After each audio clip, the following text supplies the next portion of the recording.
This podcast is a member of the Voices of Wrestling Podcasting Network. Visit voicesofwrestling.com to hear the rest of our great podcasts, as well as show reviews, columns, opinions, and updates across the world of wrestling.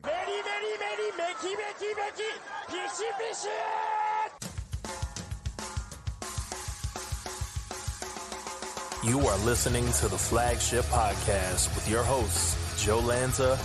Lighting up like dynamite. You do that every week. Every week. And Rich Craich. How you're indifferent on apples. That's what a great fruit that you're just letting go by the wayside. What is your fascination with apples? They're fantastic. It's the fall. It's the apple season, man. And we are live here on the Flagship Podcast. I'm Rich. He's Joe. Joe, what's happening? This is the last show of 2021. This wretched This year. podcast is a member Oh, of God. the Voices of Play Wrestling it again. My bad. Classic. Professional operation we have here. Hello. Yes, you didn't hear that, Joe, but it replayed the beginning of the intro. Oh, you played the show open twice? Yeah, you know what? Should have let it run twice. You know, let people really know what they're listening to right here, but they're listening to the Flagship Podcast, Rich and Joe. You're Last listening to show of 2021. Final show, and you know what that means. That means the next show is the first show of 2022. Yes. That means that in February of 2022, that's 10 years of doing this show, sir. You're right. 10 years. We're going to have to do something. Black tie affair type of thing. A decade of this show. Ugh. You have tried to quit this show many times. Pretty recently, too. The people have tried to cancel me many times. Pretty recently, too. But this show will not die. Rich Craich is going to do this show until he has his boat. You can't X out this Joe Lanza because he's not changing. And it'll be 10 years. And I'm just curious, what do you want the show to be like for the next 10 years? Because, you know, we're going to hit that 20-year mark right around the corner about 10 years from then. So, do you anticipate doing this show to hit that 20-year mark? Do I anticipate doing the show when I'm 45 years old? I guess. I mean, I don't see any reason why not, but I also don't see any reason why. Like, it's one of those things that I'm like, I probably, yeah, but like, oh God, like, I have found nothing else to do in my life that I'm still sitting talking to you for 3 hours every single week about professional wrestling. I don't know. It depends how bad is wrestling going to get. How bad? I mean, we've probably reached the nadir here, right? Like, this is probably the lowest it's going to get. I can't imagine it could get much worse. Right? Like, I feel so. If we survive this year, where many other podcasts have not, you know, many other wrestling podcasts have not survived this year. Wrestling companies haven't survived this year. Yeah, we're still here. So you know what? Yeah, why not? Why not do it when I'm 45 years old? There you go. Full steam ahead. I thought I'd get a very different answer. No, you know what? Screw it. Why not? What else do I have to do? Honestly. There's too much money on the table now. it's financially, I don't really want to stop. So it's a nice check once a month. I got to be honest. Those checks are kind of nice. Yeah, they're not bad. Sponsorships flowing in, you know. So, yeah, if for no other reason. But 10 years it'll be, just a couple months from now. So I like to remind you of that because it usually depresses you to some extent. That this has gone on this long. But see, I think you're full of shit. I think deep down you enjoy it. Do I think you want to be here every week? Probably not. But deep down, I think you enjoy it. I think you've enjoyed the last 10 years of this stupid show. And I do think you'll be doing this show until you're 45. How about that? Absolutely. No, for sure. And I never dislike recording the show. Like when we hit go live and we start and we record, that's the best part of it. The bad part is watching all the crummy wrestling, watching all this crap, like having to follow the news, and then like we always talk about the dread of like the day of when you're just like, God damn it, I gotta record this stupid podcast today, and your whole day is like revolves around it, and you got to tell the wife, nah, we gotta eat dinner early because then I gotta do this show, and then she's like, all right, you know, there's all that sort of stuff that comes into it. But once we hit record, once we hit go live, it's good, and then it's a whole lot of fun, and I love doing it from that standpoint. It is the prep work that goes on. It's a never ending prep job. Like once the next flagship is done, the new one starts. Like pretty much by Saturday or Sunday, the new one starts because it's like, okay, here's a bunch of wrestling shows, here's things I got to watch, here's news I got to keep up on, and that's probably the problem. The thing that grinds on you the most is that there isn't like, it'd be nice just to say, hey, you know what? We're going away for a month and we're coming back. Like the old days when we would just like not do a show for a couple of weeks just because we didn't, we're just like, what are we going to talk about? Nothing, whatever. And we just didn't do a show. And then if we felt obligated to do a show, we would do a show. Can't do that anymore. We're big time, Joe. We don't have the opportunity to do that anymore. So it is always like the entire week is always like getting ready for this show. And like people think that it's dumb and we just hit record and jack around for 3 hours. And we do, but like we watch an ungodly amount of wrestling. We follow an ungodly amount of wrestling. We follow all the news. We read everything we can possibly read. We do all that sort of stuff. That's the part that grinds on you more than anything. More so than actually sitting here and talking for 3 hours. That's the easy part. No, this part's fun, but you have to pay attention. That's the problem. Like you got to pay attention all week, and you got to know what's going on. You can't come on here and not know what's going on. It's really hard to fake your way through this because people will see through that. They'll see through it if you're trying to fake your way through it. Which is why a lot of times we'll leave off topics that people are like, "Whoa, why aren't you talking about that?" Well, I didn't have a chance to watch it, or I don't know what's going on, so we're not going to talk about it and fake our way through it. But yeah, I mean, actually doing the show is the best part, but you're right. There's that dread the day of, because it's just like, there goes my night. And like you said, you got to plan your whole day around doing the show. And then we do the show and it wraps up around 10 or 11 at night. And then I'm all like, my adrenaline's still pumping. Yeah, I know. I don't go to bed until like 1 or 2 a.m. usually on these types of days, and mind you, that's Joe Lange is just getting going at 2 a.m. But I wake up at 6 a.m. So me going to bed at 2 a.m. isn't ideal. But every time the show's done, I'm like hungry and I'm thirsty, so I just eat like 1,000 calories, and it's nothing good. I never sit down with like an apple or a banana after the show. It's like a plate of chips, or I make like nachos or something like that, or I eat a fucking Pop-Tart or a Hot Pocket, or it's never good food or just crappy leftover food. It's always, but I'm so hungry and I'm so thirsty after the show, and then I eat, and then I just stay up for like 3 more hours afterwards. I don't even sit down. I have all this like nervous energy. I'm like walking around the house. Yeah, I walk the dogs. Every time after the show, I get up and I walk, and they're like, we're in bed. Like, we don't want to walk. I'm like, come on, let's go, let's walk. So we walk, especially in the cold. Like it should calm me down, but it just, the cold just makes me even more energized. It's a vicious cycle. So then a lot of times there's always at least one segment where I think I was terrible. So then I'll go back and listen to that segment over again. That is psychopath behavior, but to see how terrible I was, right? But then, what happens is a lot of the times I'll put on the show to see it, because I always think like I got a fact wrong, or I was a stuttering idiot and I couldn't spit my words out properly. And I'm always like, and in my head, I take a mental note. I'm like, I got to go back and listen to that segment to see how horrible I was. So I'll do that after the show. But a lot of times I'll put the show on after the show. And if you want to hear psychopath behavior, here's the psychopath behavior.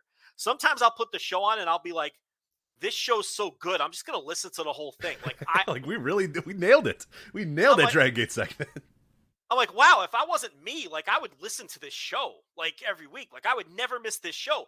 Like this show is so good that even though I just recorded this show and I know that everything that I just said on this show literally an hour ago, I'm going to listen. And sometimes I'll listen to the whole 3-hour show again right after we record the 3-hour show because I think the show is such a good show. Now that's psychopath behavior. But I do that sometimes, and then I realize, that segment wasn't as bad as I thought. It's never as bad as I thought. Like I always have this fear that one of the segments is like the worst segments of all time, and people are going to mock me and they're going to mock us, and no one's ever going to listen again. And then I listen back and I'm like, that's championship audio. Yeah. That's tremendous audio. And then you listen to other wrestling podcasts and they all stink, except for the ones on the Voice of Wrestling Podcast Network. All those are good, but every other one stinks. No, most 99% of them are fucking horrible. I mean, Rich, I was listening to. Want me to bury one? I can bury one right now. Don't go by name. So I was listening to the Wrestling Inc. podcast the other day.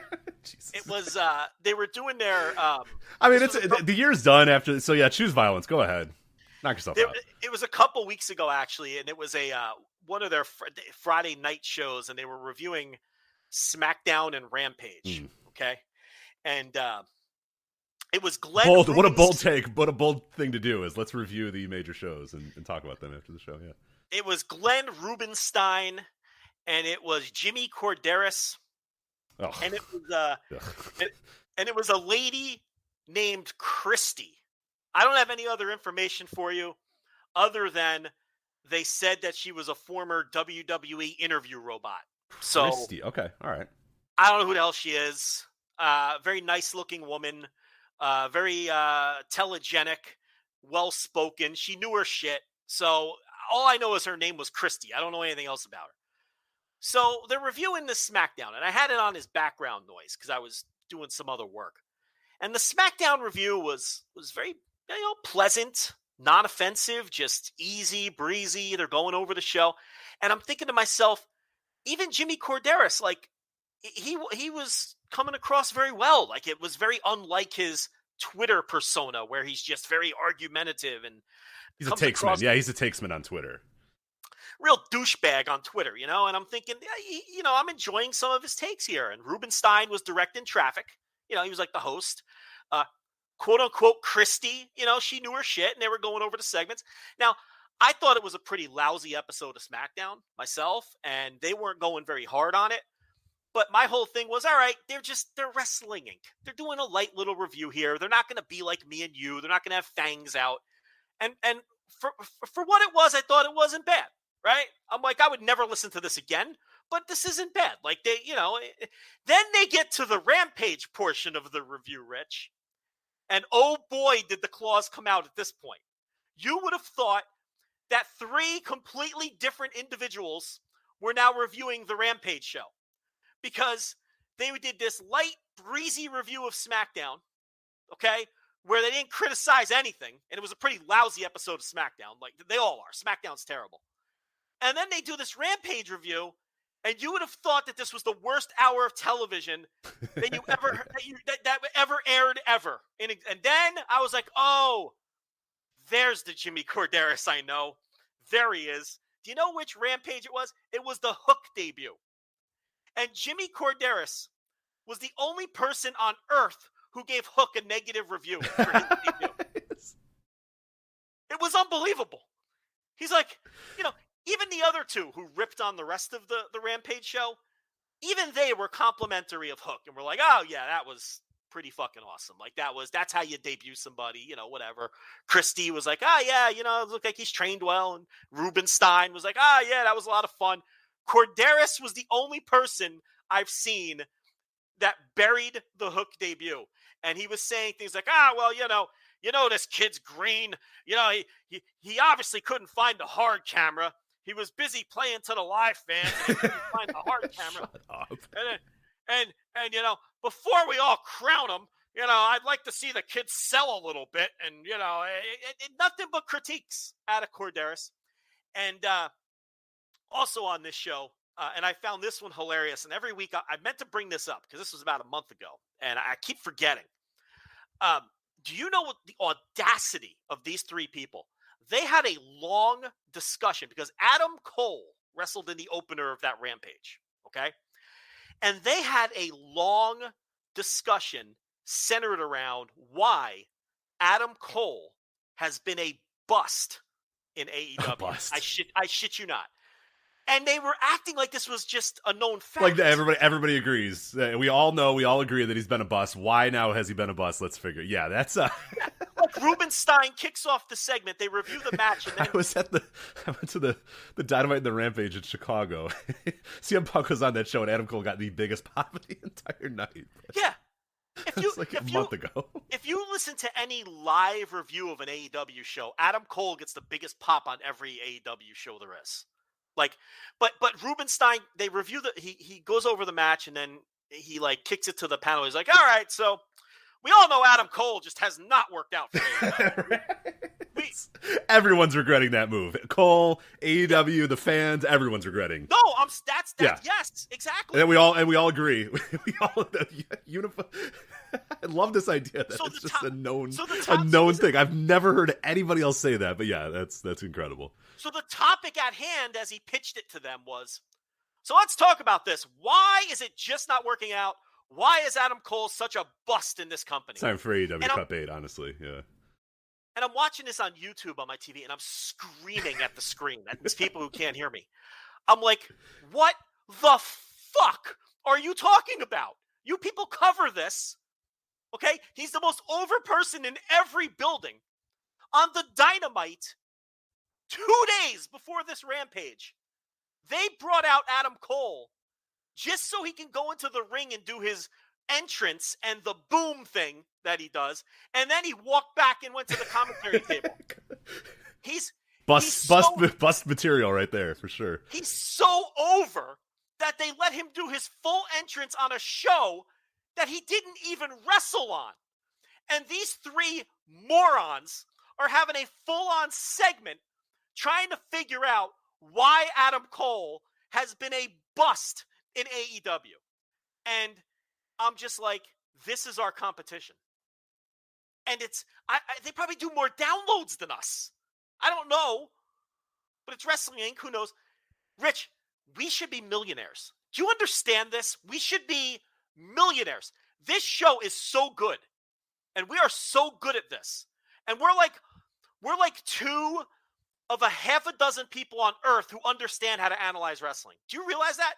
This show is so good that I would rather listen to my own show that I recorded an hour ago in full than listen to that. These people don't know what they're talking about. And they're paid professionals to do this. And you go on a show for a major site and you talk about how Adam Cole is a bust in AEW. And then you talk about it in a matter-of-fact way, like it's just a fact. Like, we all know that's not working out. Are these people insane? Rich, how are we not filthy rich? You're right. Life's not fair, Joe. That's why we're not. Life is just not fair. Yeah. How do we get this show? We've grown over the years, but we have year-over-year growth. But how do we get this show out to the masses?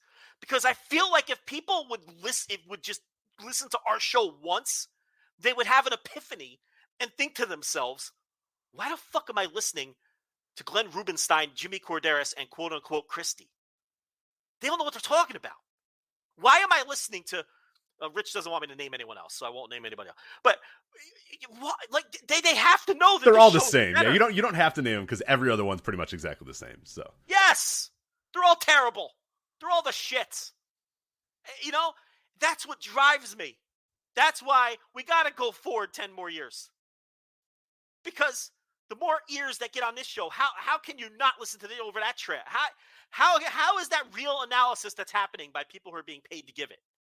What the fuck are you talking about? But it really was. It was like flipping a light switch. The SmackDown review, light, breezy, fun, having a chuckle, right? Rampage comes on. We got to get to the bottom of this. Why does Adam Cole suck now? Yeah. Why are they... The disaster that has been Adam Cole in AEW, yeah. How have they blown it with this man? Was like a 15-minute topic on this show. And then Jimmy Corderas, the only man on earth to bury the Hook debut. Wants more Hook selling. As we all agree as well. We need to see Hook sell more is what we want. That's what we need, absolutely. 50-50. We want Hook to debut in a 50-50 match with, Serpentico or whatever the fuck. Yeah. Rich, if he had only looked into the hard cam. Yeah, I know. It was hard to believe that this guy was any good because, yeah, he was looking at the live crowd and not the hard cam, which is just a horrific offense that just ruins my pro wrestling sensibilities. I just can't go forward with Hook. So it's over. Hook is over. I asked one of our contributors, Jesse Collings, who occasionally does stuff for Wrestling Inc. as well. I'm like, how do you get me on this show? I need to be on this show. Oh, no. Please don't. I'm like, I'm going to go on the Flagship and bury the shit out of this. And you got to get me on this panel with Rubenstein and quote-unquote Christie and Corderas. And it's like, well, Joe, burying it on the Flagship's it's probably not the best method. That's a bad start. Like, that's not going to help me get you onto this show. But I want to get onto one of these dopey Wrestling Inc. or Fightful or something. I want to get on one of these shows with these people who just have no clue what they're doing. And I just want to have like a conversation with there has to be a voice of reason on these shows, right? There has to be so I would love to get on this Wrestling Inc. show and and pick their brains and see what is it that makes them think Adam Cole has been a complete bomb since he got to I can't even wrap my head around. Right, and why they want Hook to go 50-50 with Serpentico as opposed to just beating people. So yeah, but well, there you go. There was an unplanned topic. Yeah, well, and you know, how were we even talking about? Well, we were talking about how this podcast is 10 years old, and apparently we're going to go 10 more years afterwards as well. But that actually brings us to what I wanted to start the show with, and the person who unfortunately passed away just a couple days ago, the person that is most responsible, the number one person that is most responsible for this show existing, for the flagship existing, passed away. John Madden. And you're probably wondering, what? Excuse me? What is former Oakland Raiders head coach, football commentator John Madden, what the hell does he have to do with Joe Lanza, Rich Kraetsch, and the Flagship Podcast? Well, if you don't know the origin story of this show and how Joe and I met and how Joe and I started talking about wrestling together, was we met on Madden Mania, which was a Madden football game, sports video game website. It eventually became Virtual Sports Network, and I think it was a few other names as well. But it started out as Madden Mania. When I started was Madden Mania. I believe when you started was Madden Mania as well. Is that correct? Yes.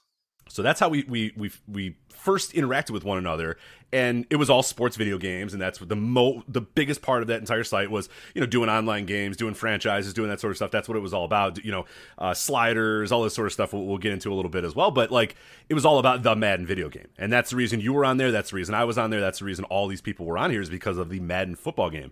Now, the way that you and I eventually met and eventually started, you know, talking about wrestling is that there was a wrestling thread on that you know, on the message board.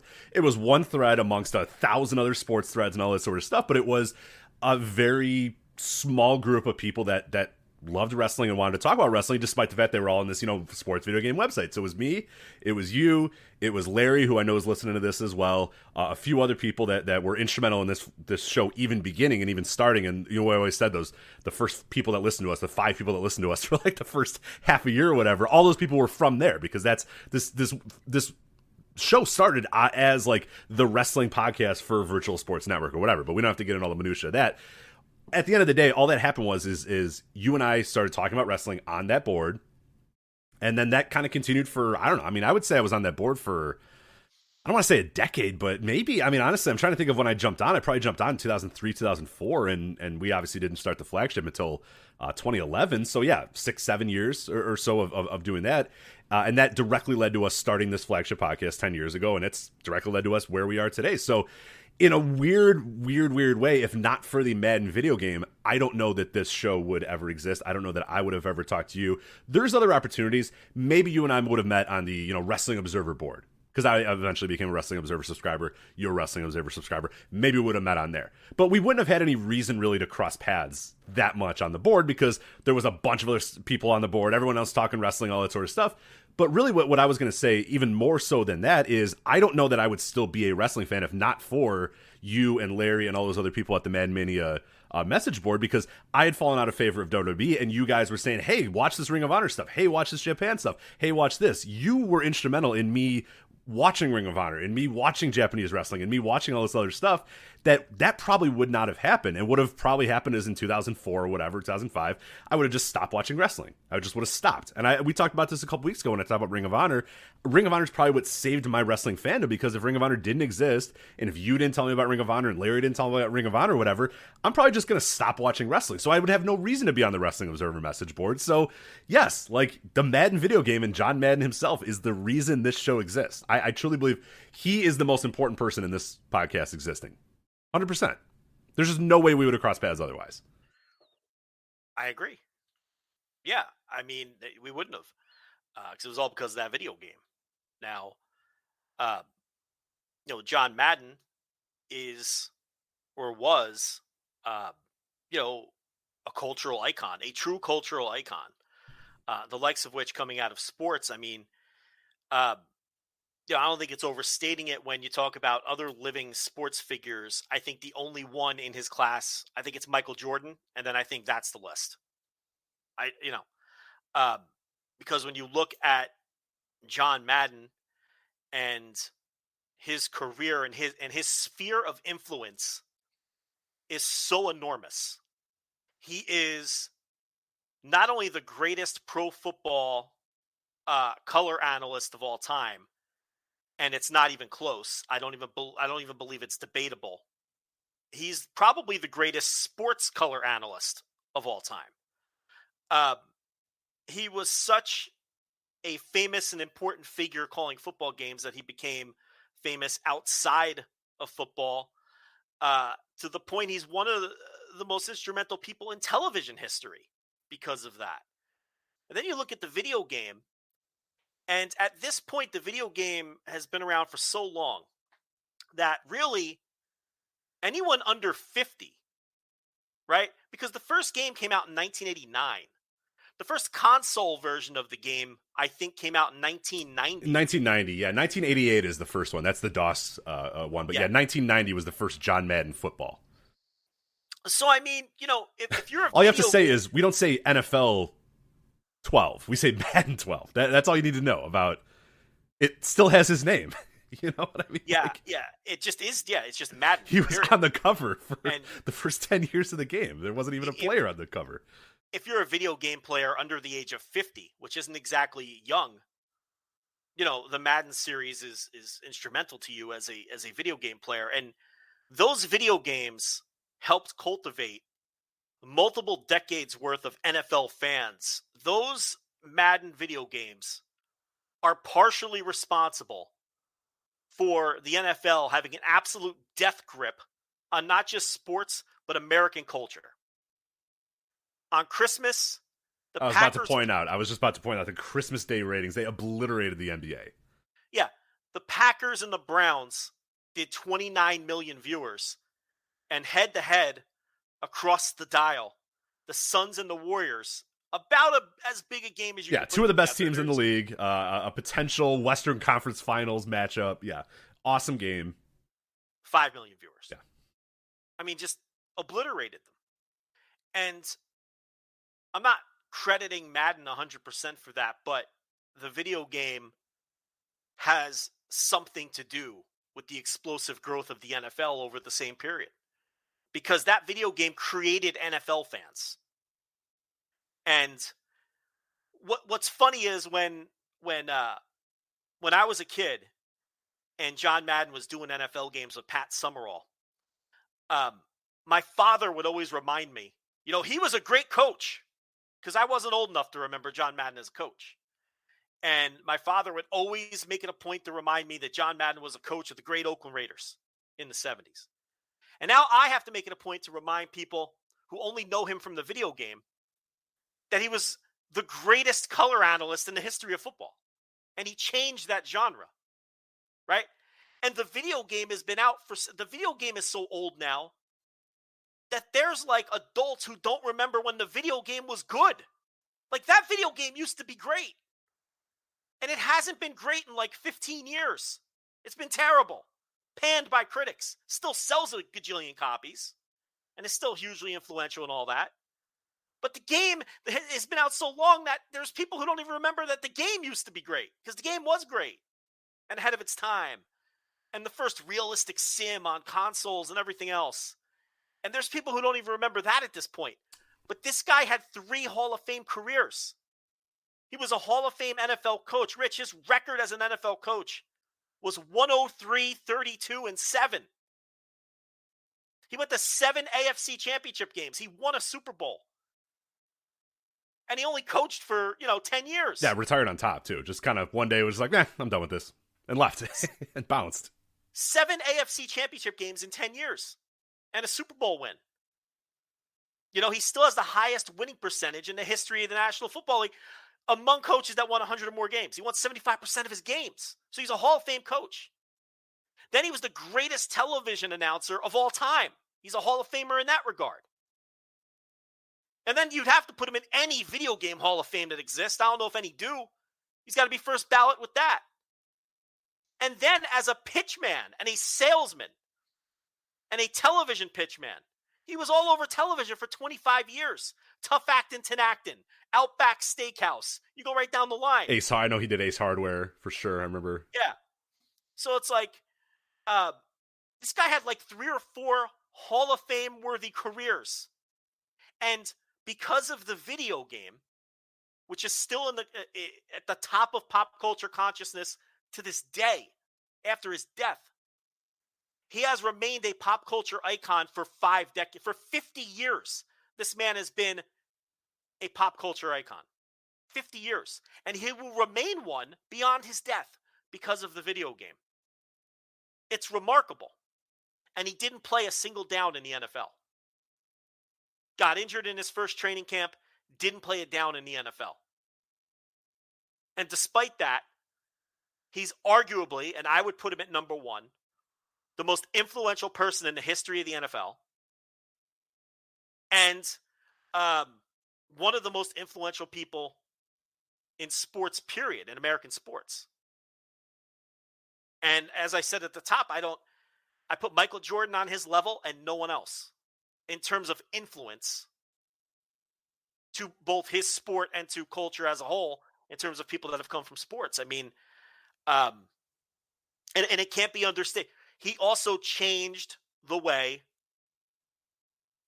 football games were called on television. Mm-hmm. And people and how they sounded too, which go over, because there's some stuff that I wanted to dig into as well. But yeah, go into like, how they were presented first, and I'll tell you about the sound and all that sort of stuff. Yeah, so when he retired from coaching in '78, the networks came after him, and he didn't want to do it. And he didn't want to do it because he hated the way announcers called football games. He said, I don't want to do it. I hate it. I can't do that. It's not good. And his agent said, well, if you don't take the deal, they were offering him like some tryout games, 4 to 6 games that season or whatever it was. He's like, if you don't take the deal, they may not ask you ever again. So why don't you just try it? If you hate it, you don't have to do it anymore. If you like it, then you found something. They gave him $3,000 a game that first season, $3,000 a game, and a 4-game contract, just a little tryout deal. And he said, I'll do it, but I'm going to do it my way. And what he meant by that was, before Madden, okay, when these guys called the games, they literally just told you what was happening. They didn't try to teach you anything. They didn't get very granular with it. And he hated that. He thought it was surface level and vapid. But he wanted to teach the game. So he would explain why a play worked. He wouldn't just tell you that it worked, right? But the magic of John Madden is he was such an everyman, and he was so relatable. And he was this big cartoonish looking figure, ugly as hell, overweight. He didn't speak articulately. He talked like a guy sitting next to you, on a bar stool. So he didn't talk over anybody's head, but he had this great balance where he was able to describe what was happening in an intelligent way without going over the viewer's head. And there was an enthusiasm there, and it was totally unlike. Now everybody calls the games like that because of him. And this cuts across all sports too, not just football. Because there's some 25-year-old listening to us right now thinking, so what? Every color guy does that. Yeah, but they didn't. Right, they didn't before that. Yeah, a lot of the prior announcers were, one half was like just normal, like kind of television announcer guy, like your usual sportscaster announcer guy. And then a lot of times it would be an ex-star. And like we see that a lot these days, but we see a lot of coaches now in the ranks as far as announcers, because people want that a little bit more detail. People want to know how the plays develop. People want to know why something worked, and not just, some vapid, generic, like, here's what's happening. Here's, and that's Madden. You know what I mean? And before it was like, you weren't going to have some ugly fat coach as your next, announcer. Was going to be like, here's the star quarterback from the old team, or here's like a star running back or whatever. And a lot of times those guys had nothing interesting to say, or they weren't very good at the job or whatever. And then they realized, and yeah, from that point forward, it was, TV, sports on TV got a lot better. A lot better. I would say, I'd say we've regressed a little bit in recent years, but there was a time when it was awesome, where every single broadcast was normal sportscaster. Maybe it was an ex-athlete, but a lot of times it was an ex-coach, and they would dig into the details and dig into the minutia and let you know why something worked. And that was across all boards. That was across basketball, across baseball, across football. Yeah, it's all because of John Madden. 100% because of John Madden. He raised everybody's game, and he was so charismatic in the way that he did it, that they quickly realized during that tryout that he was their best guy.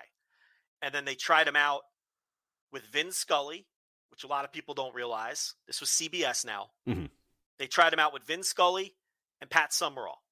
Scully and Summerall were vying for that number 1 spot on CBS. And Summerall had been working with Tom Brookshire for a number of years. And Scully, of course, is a legend in his own right. So Madden did games with both of those guys for those first couple years, and Summerall won out. And when you think about it, it makes way too much sense, because if you think about Vin Scully's play-by-play style, Vin Scully is an air filler. He always has these great anecdotes. Yeah, he's coloring. He's coloring the lines and giving you a describing the clouds that are coming across the sky and stuff. So and these little facts about the players and the background information. Vin Scully's a wordsmith, right? And that's not a good pair with John Madden, because John Madden is going to fill all that time in between the plays. Whereas think of Pat Summerall, an economy of words. He was he got so much out of so little. I mean, a typical Pat Summerall call would be, he would just name the player. He would just say, he would just go, Montana, Rice, first down. That's it. That was his call. And then Madden would jump in and go, well, let's see what happened here. You see Rice, he runs a skinny post. And, Pat Terrell wasn't able to cover him because he just can't keep up with him. And then Madden fills in the gap. They were a much better pair chemistry-wise because of their styles. Where Vin Scully and John Madden, where a lot of people might be saying, wow, that would have been incredible. Yeah, nah, it wouldn't have. Not so much, because they both want to talk. And that's not taking anything away from Vin Scully. No, Vin's best role was the role he had for 80 years or whatever, which Vin Scully by himself. You know what I mean? Yes. The baseball role that he had. Vin Scully calling Dodgers games by himself, sitting in the booth going, Kirk Gibson, by the way, if you don't know about Kirk Gibson, he's, telling you about his 11-year-old Little League team or whatever. It's like, yeah, awesome, great. Like, so when Kirk Gibson was 13, that's down and away for a ball. Right. Yeah. He did both jobs. He was so good. He could do both jobs by himself. He was the best. He was incredible. So the Summerall Madden team was just perfect. And then from there, it just changed sports broadcasting forever. And they are the most iconic duo in all of sports broadcasting to this day. It's Summerall and Madden. They were the voice of my childhood in the fall. Everyone knows I'm a big NFL fan. So you'd wake up on Sunday and you'd have the early game where I was. It was usually the Jets, because the Giants were usually the better team in those days. Because I grew up with Parcells and Lawrence Taylor and Phil Simms and Harry Carson and Leonard Marshall and Gary Reasons and Phil McConkey and Joe Morris, those great Giants teams. And the Jets at that time, they were okay, but, Ken O'Brien, Freeman McNeil, Al Toon, that whole group. They weren't that okay. They were kind of bad. They were bad later on, yeah. But it'd usually be the Jets at 1 o'clock. Right. And you'd get them on NBC because that was the AFC channel. So you'd get Don Criqui or Dick Enberg or somebody like that calling the game. And then the late window would come around 4 o'clock. And even if it wasn't, if it was the Giants versus the Redskins at the time, or the Cowboys or the Eagles, or the Madden called a lot of Bears games. He'd call a lot of 49ers versus Rams, like when John Robinson was coaching the Rams and they were doing, before they fell apart later in the 90s. And John Robinson, by the way, the great coach of USC and later the Rams, grew up with John Madden. They were childhood friends. A lot of people don't know that either. They grew up together, played sports together, and were lifelong friends. Okay, so Madden would always call the late game on CBS, and Madden and Summerall, they were like the soundtrack of my falls when I was a kid. And you knew when that late game would come on, and it was almost time, like the weekend was ticking down, when you heard Pat Summerall and John Madden. And at the end of the game, Pat Summerall would always say, stay tuned for 60 minutes and Murder, She Wrote. And you knew that game was about to end and it was getting dark out. That's ingrained in my head. The sound of the 60-minute stopwatch. Yeah. Pat Summerall, stay tuned for 60 minutes following this. Followed by Murder, She Wrote, right? And except on the West Coast, right? Yeah, except on the West. I always, as a kid, I was always like, man, I don't understand why that is. And I'm sure my dad explained it to me, but I just never got it. I was like, but what do you mean except on the West? Like, what do they show on the West Coast? And my dad tried his best to explain what they were showing on the West Coast. My little brain could not figure it out. And young Rich didn't grasp time zone. Dude, honestly, my brain still barely figures it out. I was on the West Coast during that the Dynamite Grand Slam, remember? And I'm telling you, Joe, I don't know when this show's on or when it's going to air or whatever. It's still confusing. Hell, it's it's been a point of contention for AEW fans as of late. Yeah. So, and that would indicate, well, shit, I got to go to school tomorrow. The NFL day is over, and I got to go to school tomorrow. So then Madden, he jumped to Monday Night Football in 2002 to work with Al Michaels. And listen, if Summerall and Madden are the most iconic commentary duo in the history of sports, to me, and this might be controversial, I thought Madden and Michaels were the best. I thought they were the best because you had the best color man of all time with Madden and the best play-by-play man of all time with Al Michaels. And they worked together for a couple of years on Monday Night Football. Then NBC got back in the game with the Sunday Night Football package, and that became the preeminent package. A lot of people might not remember, Monday Night Football used to be the top package. That changed in 2006 or whatever it was when NBC picked up Monday Night Football and Sunday Night Football, and that became the top package. And now Monday Night Football is kind of like the secondary package. And it was important to get Michaels and Madden to establish that Sunday Night Football is the big game now, not Monday Night Football. So we have to get Madden. Same thing when Fox jumped in the game in 1994. Okay, Fox won the broadcast rights to the NFC. They outbid CBS, who had the rights to the NFC games for 35 years. Fox came in, Rupert Murdoch, with that, I think it was a $2.2 billion bid, which at the time was considered a massive overpay. What are they doing? They're nuts. And CBS said, we don't need the NFL that bad. Well, that turned out to be a mistake. And 4 years later, CBS outbid NBC for the AFC package and got back into the NFL. But Fox at the time was like a nothing network. Fox at the time, Rich, only had 50 affiliates in the United States. There were 209 markets in the U.S. And when Fox won the rights to the NFL, they only had affiliates in 50 out of the 209 markets in America.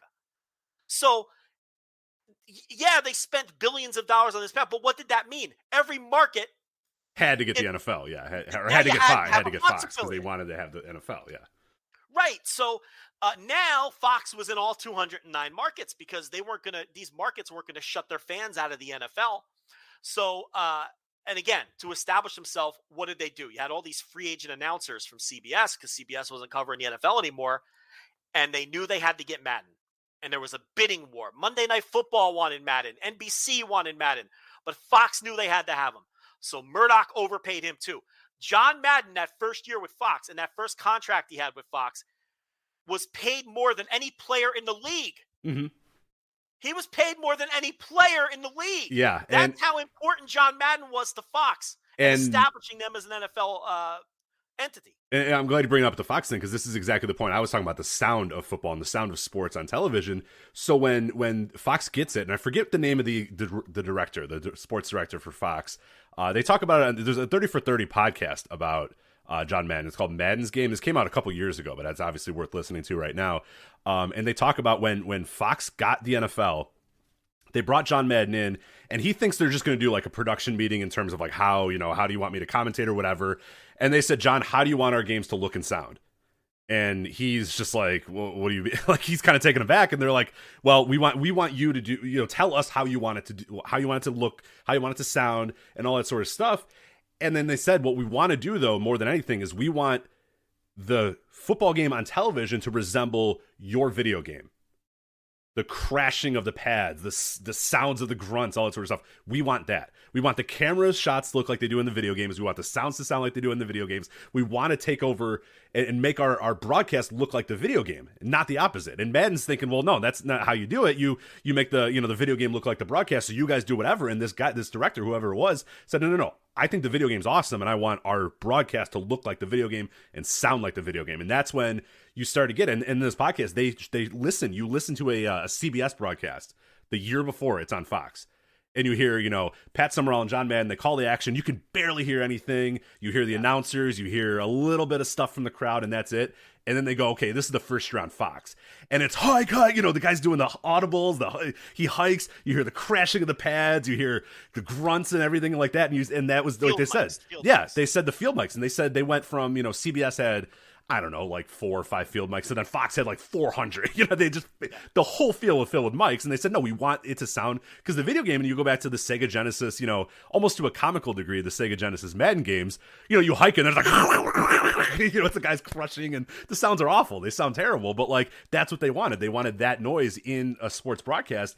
And, this applies to wrestling. It applies to all broadcasts, is that noise, the noise of everything else, whether it be a wrestling ring or whether it be guys in the ring, whether it be announcers, whether it be crowds, all that sort of stuff. That's a big deal because you listen on that podcast, you listen to what CBS was doing with the NFL, and they did a fine job. But like, you realize, oh my god, it's so quiet, and like the stuff that I'm used to hearing in a sports game, it wasn't that way. You could barely hear the crowd, you couldn't hear the guys, you couldn't hear all that sort of stuff. And now it's just second. We just know it as secondhand that we're going to hear every single crunch of a pad. We're going to hear every single dribble and squeak of a basketball shoe or whatever. You're always going to get that. And that moment was that one where they bring in Madden and say, how do you guys do it on the video game? Because that's how we want to do it on our TV now. And that's huge. Yeah. And even when he was at CBS, when he had finally gained a little bit of clout, when he had earned his spot and it was obvious that he was the best in the business and all that, he changed the way that they broadcast the games. He wanted them to pull the camera back. He's like, this camera's too tight. Yeah. Mm-hmm. The viewer needs to be able to see all 22 players. We need to know what those defensive backs are doing. We need to know where the running backs are lined up, because I can't teach the game. I can't describe the game if the camera is super tight. So he even changed the way that the NFL broadcasts the games in multiple ways. His influence is so far and so deep. And a lot of people don't know this. After he retired in 2009, he didn't go home and fucking play golf. He was still involved in the game. He was on the competition committee. He was an advisor to the competition committee. Here's the other thing with Madden. He wasn't one of these old timers who didn't want things to change. He pushed for change, and he pushed for it often. He recognized that the players were getting faster and bigger and stronger, and that the game was changing and the strategies were changing. And he was at the forefront of a lot of rules changes. He was part of the safety committee until the day he died. A lot of these rules that everybody hates with all of the safety stuff, he was at the forefront of that. Everyone thinks of him as this grunt who had the all Madden team and he liked tough players, but he was also on top of all of the safety issues in the NFL. Right. Was front and center in the early 90s of saying, hey, concussions are a serious thing. So if you have a concussion, you should really stop playing a football game because it's not that important. Your brain's more important than a stupid football game. Did you see that clip of Jim McMahon? Did you see that? Yeah. There's a clip of Jim McMahon in 1990, whatever it is. Yeah, he's on the Vikings. I forget what year he was on the Vikings, but yeah. And he clearly has a concussion. He's fucking out of it. He's so out of it. He's rolling his neck, trying so desperately to get back into his headspace, and he can't at all. But, And this was way before CTE was in anyone's vocabulary. This was way before we knew anything about concussions. And you could hear John Madden on commentary and saying, I believe, and he says this verbatim, I believe if a player has a concussion, he shouldn't finish the game. He needs to come out of the game. That was unheard of at that time. You'd get laughed out of a room if you were on an NFL team or you were an NFL coach or you were an NFL player and you suggested that if you have a concussion, you shouldn't finish the game. They would literally just give you some smelling salts, kick you in the ass, and send you back in the game. And here you have the most important and most influential voice in the sport saying the opposite. And maybe it's because he had that kind of clout at that time and he was such an important figure that he can get away with speaking his mind in that way. But he was on the forefront of that. And right till the day he died, he was on these rules changes and safety committees trying to make the game as safe as you can. I don't think football can ever be safe, especially now with as big and fast and strong as his players are. I agree. But he was someone who always pushed for that, even going back 20, 25, 30 years. So he's not someone who had his feet stuck in cement either. And he's not someone whose influence stopped the day he coached, stopped the day he broadcasted, or stops with the video game. He was still instrumental in things you're seeing in the NFL today at 85 years old, sitting in his house in California. So this is what I'm saying. There's him, there's Michael Jordan, and that's the list. And that really is the truth, you know? And that video game, you know, cultivated and created fans for the NFL for decades. And it taught people about football. You know, the infamous story when Trip Hawkins from EA met with him. And Madden told him, you know, at the time, the technology didn't allow for 11 on 11. And Madden told him, he said, if you can't get 22 players on the field, I don't want my name on the game. Our conversation is over. So they had to get back to work and figure out how to get 22 players on that field. And Madden said, you know, he figured the video game would be a great way to teach people football strategy and understand football plays. And Rich, I'm sure you'd agree with me. I learned a lot about football strategy from those games. Oh, absolutely. Yeah. When I'm a kid, I don't know what a zone defense is. I don't know what a cover 2 is. I don't know what any of these things are. But then you play Madden and you learn. And you understand the game. And those early Maddens, those playbooks are the Raider playbooks. Those are the Raiders 1970s playbooks. Yeah, they on that podcast, they Trip does tell the story that they're asking, hey, John, do you have any ideas of some plays? And he goes, oh yeah, I got some ideas. I'll send something over to you guys. So they open this package. It's just Raiders playbook. It's like Oakland Raiders playbook or Los Angeles Raiders. I forget what it was, like 1974, and it's just like 400 pages, and he's like, oh, there you go. And they're like, we don't know how to read this. We're like programmers. So he said they just sat down and said, all right, let's fucking learn football then, I guess, because he didn't give them any direction. He goes, these are good plays. You know, these are the ones I use, so figure out how to put these in the game. And they have, they're trying to read this scribble, and it's just like, we're computer programmers in the 80s. Like, we don't know football. Are you kidding? Yeah, those were the Raider playbooks in the game. And he didn't just take the money and slap his name on the box. Every year he worked with those guys to improve the game and to update the game with the modern NFL. Okay?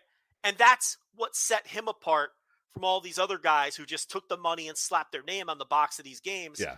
And that's why in the early days, the game was so great. Right. They'd have powwows for weeks where he'd play the game and say, this is stupid. That sucks. This is wrong. Yes. Change this. In that podcast, again, they have he's doing the voiceovers because obviously Madden would do the commentary for the games as well. And it had to be, I mean, those things had to be like weeks because he'd read a line and go, no, that doesn't make any damn bit of sense. What do you guys say? They're like, all right, John, change it. Like, it's fine. You know, it's some dork at the end of at the other end of the window, or the other side of the window, just being like, John, whatever you want to say, man, it's fine. Because he'd read a line and go, no, what are you guys trying to say with this? This doesn't make. I would never tell a guy to do this. That's not what you. And it's just like, all right, John, yeah, whatever, John, change it. Yeah, the plays had to be authentic or as authentic as they could be with the technology would allow. You know, of course, you go back and play those games now, but at the time. Like Madden 92 and Madden 93, I mean, on Sega Genesis, were Rich. You couldn't pull me away from the fucking TV. Oh, they were incredible. Yeah, they're very tough to play now. Like, I've gone back and tried to play, like, Madden 95, and they're almost unplayable these days. They're relics at this point. They're really hard to play. They're very hard to play. But, yeah, at the time, like, I would say Madden, it was probably 95 was the one that I like. I mean, Jesus, I just played that one constantly. Like, that game, but you have wore that game out. The comparison point is like 10-yard fight and shit like that. So it's like, oh yeah, garbage. That's absolute trash. The games were great probably until around 2005. Yeah, other than Tecmo Super Bowl. Tecmo Super Bowl was the only one, but that's like not, that's such a gimmicky game. It's not a football game in the same sense that like a Madden 95 is. And I'm not being blasphemous or whatever. Tecmo's fine. It's really fun, but it's an arcade game that's a football game. You know what I mean? Like it's not a football game. Tecmo's great, and I play it to this day. It's arcade style. It's different. Madden wanted the game to teach people something and be as realistic as it could be for its time. Mm-hmm. And there's that other famous anecdote where he was watching his grandkids play, and they kept going for it on 4th down, and it annoyed him. And he went to the programmers the next year and he said, my grandkids kept converting on 4th and 10, 4th and 20. We got to fix this. I don't care what you do. We got to make it to where that's hard to do. And he made them program in like a penalizer, like a hidden penalizer in the programming, where if you went for it on 4th and like 15 or whatever from the other side of the 50, the game made it harder to complete a pass or to convert the first down. Right. And in later games, he would just berate you the entire time and would be like, I don't know what these guys are doing. This is a terrible call by the coach. Yeah. You're like, oh, man. And then, you'd have like a good play, but then you get sacked or whatever. You would learn pretty quickly. I shouldn't go for it on 4th. Like, Yeah, and he would sit in those meetings and they would add, it would have been very easy just to keep those same. You go back and look at those old playbooks and those old Madden games, and they're the playbooks of the day. They're not playbooks. No one's using Pro Set today with split back formations, yeah. and like near and far halfback formations, but the playbooks evolved in the game the same way playbooks evolves in the real NFL, because Madden demanded that. And that's why the games endured, and that's why they did so much better and survived and beat the Joe Montana footballs and the Tecmos and all these other games and became the preeminent brand of football. Now, look, they've stunk for the last 15 years, but I don't play them. I can't really speak on it. I just know what everybody else says. But it established itself as the brand because of the attention and the effort that Madden put into the game. And if his name was going to be on it, it was going to represent pro football in the way that he wanted it to represent it. And as a result of those games being so good for so long, it really did cultivate generations of fans. And I do think it's a contributor to how popular the NFL is today. I think there's no question about it that game made fans, created fans for the NFL, and is still doing so today. There's no question. And what about this? Do esports exist in their current form without Madden? I mean, that all started with Madden. Yeah, they might, but yeah, I'm somebody who participated in a lot of the Madden tournaments. I would, anytime they were locally here, the actual sponsored Madden tournaments, not counting also the under the table, at a guy's house putting in money in the pool. I did those as well, but yeah, the Madden Bowls or whatever they were called, or I forget what the touring one was called. The Madden Bowl was the one with the I think the players, but Madden Challenge is what the one was. Madden yeah, Challenge. I used to. Yeah, we did those a bunch of different years, and yeah, some of my favorite memories were going to those and doing those. And I had a buddy once who made it to the Final Four, and it was like, holy crap, like we're actually going to do this, and he ended up losing or whatever. But we still to this day talk about that and the plays that he did and the games that he had. Like we remember every single one of those games that we had, and yeah, like my summers and falls and I mean that's all I would do with my friends. We'd go over and we'd play Madden or we'd play NCAA, but that's the NCAA football games are a derivative of Madden. Those don't exist without Madden. I just played NCAA 14 this morning, Joe. This morning I played that game. The NCAA games, which also made millions and millions of dollars, they just used the Madden engine. It's the same fucking game, And my history with competitive Madden. I mean, Madden 2003, I was one of the best players in the world. I mean, I'm not making that. I mean, I was. And then by 2005, I hated the game and I never played it again. But, I think, that was a big part of kickstarting esports and all of that as well, because Madden was, in the earliest days of online gaming, Madden was one of the top competitive online games. So there's that whole aspect to it too. Yeah, well, it's the reason why I figured out how to get online and figure out how to play online video games was because of Madden. That's 100% exactly why I did it is for Madden. And yeah, we those games really stand like that era that we're talking about here, and I think the era that most people probably think of is like the 2001 to 2005 is like my peak Madden, with 03 probably being the peak of them all. To me, that's one of the greatest football games ever created. Like, it's just, it's in a pantheon all to itself. 2004, that was the year, Michael Vick comes in the league. The Vick cover. That one's tough because Vick is so good and like so impossible, and online everybody knew that you could just use him to exploit the game. It started to get a little weird in 04. And then 05 is the hit stick, and I know you hate the hit stick, but 03 was my personal peak, and that's when I was, winning tournaments and all that shit. 04, it was starting. It wasn't great. 05, I remember buying it at midnight, bringing it home. It's still good. You're. Listen, but I was ahead of the curve. You got to admit. Yeah, no, you were. You were 1 year ahead of the curve because we all jumped on in 2006. 2006, the QB cone. We all decided, all right, never mind. This game actually sucks. But 05, I played it. I played 2 or 3 games that night, and I brought the game. It wasn't. I don't think it was GameStop. Was it Funko Land then, or was it GameStop? It probably was. Might have been GameStop. It was probably GameStop by then. Yeah. Whatever trade-in company, I remember bringing it the very next day. You traded in the next day? And Rich, I haven't played since. 16 years later, I haven't picked up a joystick and played Madden since. mean, that it turned me off that much. And you know how hardcore I was about that game. Yeah, it's the reason we know each other. So yeah, I said this isn't the same game. I can't play this anymore. That was that. I think I played NCAA a couple more years though, and but Madden I never picked it up again. I think I may have played a couple downs here or there on in-store displays over the years, but I've never played like a full game of Madden since. And I'm a lot like John Madden.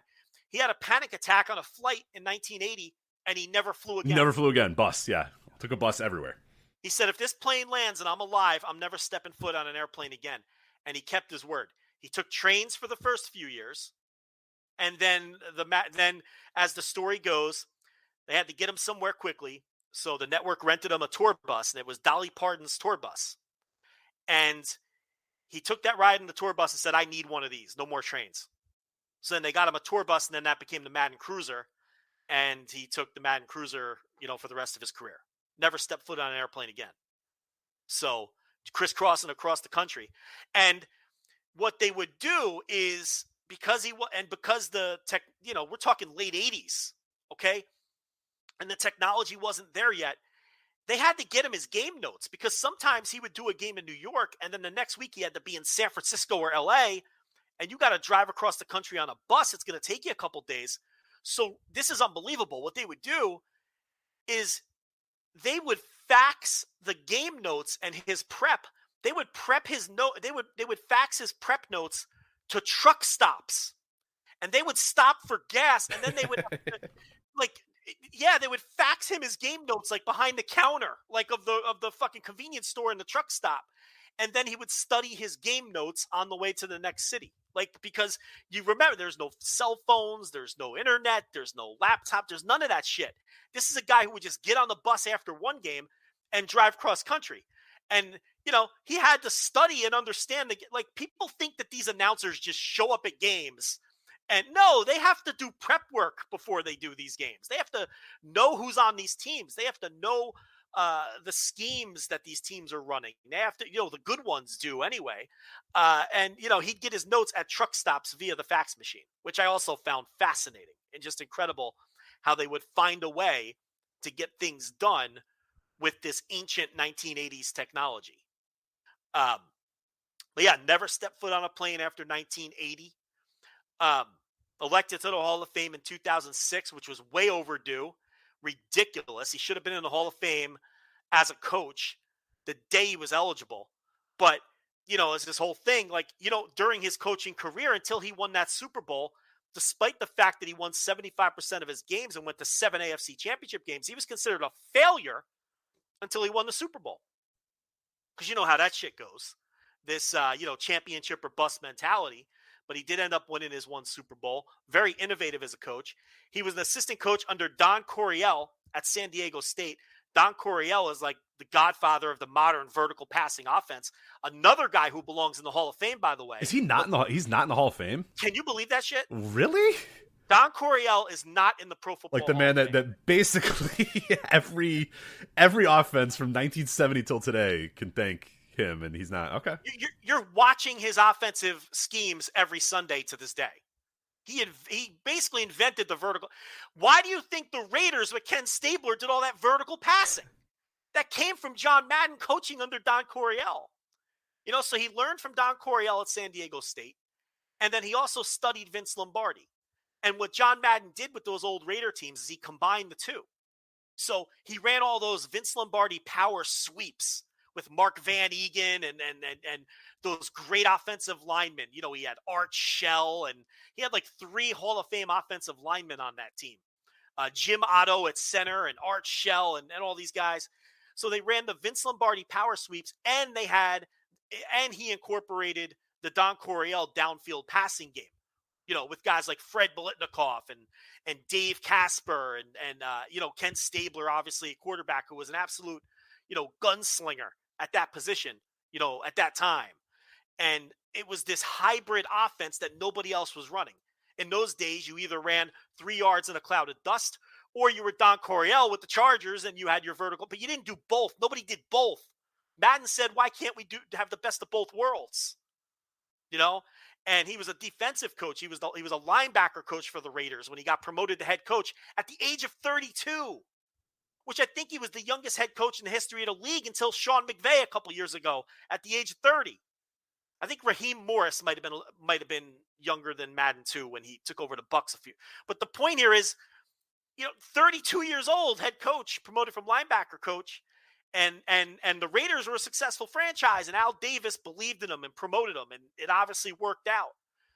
And then Tom Flores took over from there, another Hall of Fame coach, who worked under Madden. So he was an innovative coach on top of all of the people. That's the thing, and that gets forgotten that the guy was a Hall of Fame coach on top of everything else. The understudy of Don Coryell and Vince Lombardi and that other famous story where he went to a coaching seminar that Vince Lombardi was holding. And it was an 8-hour seminar, an 8-hour coaching seminar by Vince Lombardi, where he broke down one play for the entire 8 hours, the Green Bay Packer off tackle power sweep. 8 hours. And Madden left that seminar thinking, I don't know shit about football. I thought I knew about football. This man knows more about one play than I know about football. And he knew he had to get back to work and if he wanted to be a better coach. And then that's when he, decided I am going to use a lot of Lombardi's concepts when I become a head coach. And mixed him in with the Coryell stuff. And it was just, but yeah, just a Hall of Famer on 3 or 4 different levels. Yep. An absolute icon, an American icon, international in a lot of ways too. I mean, that video game is international, and again, without John Madden, this show doesn't exist. And by the way, learned this today, and I'm sure you saw the tweet, on the same high school team as Nick Bockwinkel. How about that? Oh man, no, I did not know that. Thank you for getting it back to wrestling. There we go. He was on the same high school football team as Nick Bockwinkel. That's some good talkers. There's some all-time talkers on that football team, man. John Madden was the center and a defensive tackle, and Nick Bockwinkel was the fullback, and he played linebacker. Hell yeah. The masters of the microphone on that high school football team. Incredible. To bring it back to wrestling. Two of the all-time great talkers. To come in their fields. Yeah, there you go. All the way full circle on it. There it is. But so you can either thank or blame John Madden for this show existing, because there's a very, very good chance that I'm not watching wrestling, and you don't recommend Ring of Honor to me, you don't recommend New Japan to me, and I just stop watching altogether, if not for John Madden's video games. So yeah, and he's the kind of, John Madden is someone who, I know it's illogical and I know it makes no sense. I thought he would never die. He's one of those people where I saw the news yesterday and it really froze me in my tracks. I'm like, there's no way that John Madden's dead. That's not possible. John Madden cannot die. I know that doesn't sound... No, I know it's the same. So what ended up happening was the nurse came up to me and said, look at this headline. This is ridiculous. And she's just kind of laughing about it. And it says, John Madden dies unexpectedly at age 85 or whatever. Yeah, you don't die unexpectedly at 85. Yeah, well, she shows me a picture, and she goes, you know who this guy is? And I go, yeah, I know who John Madden is or whatever. She goes, died unexpectedly. He's 85 and he's fat. That's not unexpected. And I said, for John, and I tried to explain to her exactly what you're saying. I was like, for Madden, though, it's unexpected. Nobody ever expected this man to ever die. I was like, I understand what you're saying. I get what you're saying. Yeah. He looks like he should have died a long time ago. He's overweight. He's 85 years old. A lot of 85-year-olds die. It's never unexpected if you pass away when you're 85. But I was like, no, I'm telling you, that's not a ridiculous headline. It is unexpected that John Madden died. Despite exactly what he looks like, and despite his age, I'm telling you, I promise you, It is unexpected. I was taken aback. Joe was, anybody who knows this guy was taken aback because he's John Madden. He's eternal. You just figure he's eternal because his name's going to be eternal, and his impact on sports and culture is eternal. So you just assume he's eternal. Yeah, he's one of the only people where you'd say you died unexpectedly at 85 years old. Right, and looked like that. It wasn't like a marathon runner. You know what I mean? He wasn't like the healthiest looking person in the world either. So yeah, and made no attempts to stay healthy. No. He had a million famous quotes. We could do a whole show just on his quotes. But one of his quotes was, people say that your body's a temple and you should only put things in your body that, because your body's a temple. He's like, I view my body as a garage. I could just store whatever I want. Yeah. He didn't make no attempts And the thing about it is he was still sharp as a tack. He was still involved with the league, and it's so surreal because he just had his new documentary, that Tom Rinaldi documentary. Yeah, I've not watched it yet, but I'm probably gonna watch it tonight. It aired on Fox on Christmas. They re-aired it last night on FS1 after he died, and they're airing it tomorrow at 8:00 on Fox. And I believe ESPN Plus is streaming it as well now. Yeah, so that documentary, which just aired on Christmas, and Rich, it's haunting because the way the documentary is done, it's John Madden sitting in a chair in a dark room, and he's watching the documentary with you. Like every now and then they'll cut to him watching what you're watching on his screen in this dark room, and people honoring him and talking about him. And he's got like this shit-eating grin on his face. It's almost like this man is watching his life story unfold, now that he passed. And it's very sweet and haunting in a way, because I didn't watch the documentary on Christmas. I blew it off. I'm like, I'll get to it. And then when he passed, I'm like, I have to watch it tonight. And watching it after the fact with the way that it was shot, it's almost like he's watching his life unfold after his death. Yeah, like he can go peacefully. His life story has been told, and now he can go. And all these people are saying these great things about him, and they show him, and he's smiling, and the final scene in the documentary is Lawrence Taylor. It opens with Lawrence Taylor, and it closes with Lawrence Taylor. And it opens with Lawrence Taylor saying, the NFL asks me to do things all the time, and my daughter tells me, hey, the NFL, and I'm like, go tell them to F themselves. You want me to do something for John Madden? Tell me when and where. Yeah. Right. So that's how it opens. And then it closes with Lawrence Taylor. And with Lawrence Taylor saying, and you see Madden in his chair watching Lawrence Taylor. And Taylor says, John Madden made me a better football player because I didn't want to let John Madden down. I wanted to, make the Madden team, and I wanted to make sure John Madden appreciated the way I played. And John Madden made me a better player. Right. And then it fades off, and the camera cuts to Madden sitting there in the chair. And he's got this big smile on his face, and he's in reflective thought. And he goes, I realize now what I never realized. That's how it ends. Just a total Maddenism. Yeah. Wow. Where it's just but it makes so much sense. Like typical Madden, where he says something that's so poignant that it doesn't, and you're like, and what a great way to end that. And then watching that after he passed is like, it teared me up.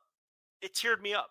The documentary now almost acts like a postscript to the man's life, and he got to watch it unfold. So. And I do know, and I think maybe, I don't know if, I don't know if the Wrestling Observer is out yet for this week, but I know that a lot of times in my research, I came across it that WWE tried to get him to host WrestleMania or be a part of WrestleMania. So I'm sure they did. I mean, yeah, I forget what years or what dates or all that sort of stuff, but I mean, at times he was one of the most famous people in America. I mean, there's no question about it. So that makes a lot of sense. Yeah. That they would pursue him. But yeah, that's John Madden. I mean, I can, Rich, we could do John Madden audio for 3 hours. Yeah, if it wasn't Wrestle Kingdom week, I might just say let's keep going. I mean, because it's like, I try to do. I think we did a good job covering why he was so important and who he was, but it's like scratching the surface. You could there's so many different rabbit holes you can go down with John Madden. But hopefully some of the younger listeners and hopefully some of the foreign listeners who might not have the same, perspective and understand why this guy was as influential and vital as he was. I mean, I'm hoping that we were able to give him a little bit of context and history there, because I don't know. This is one of the biggest sports icons and cultural icons of all time that passed away yesterday. So. Yeah.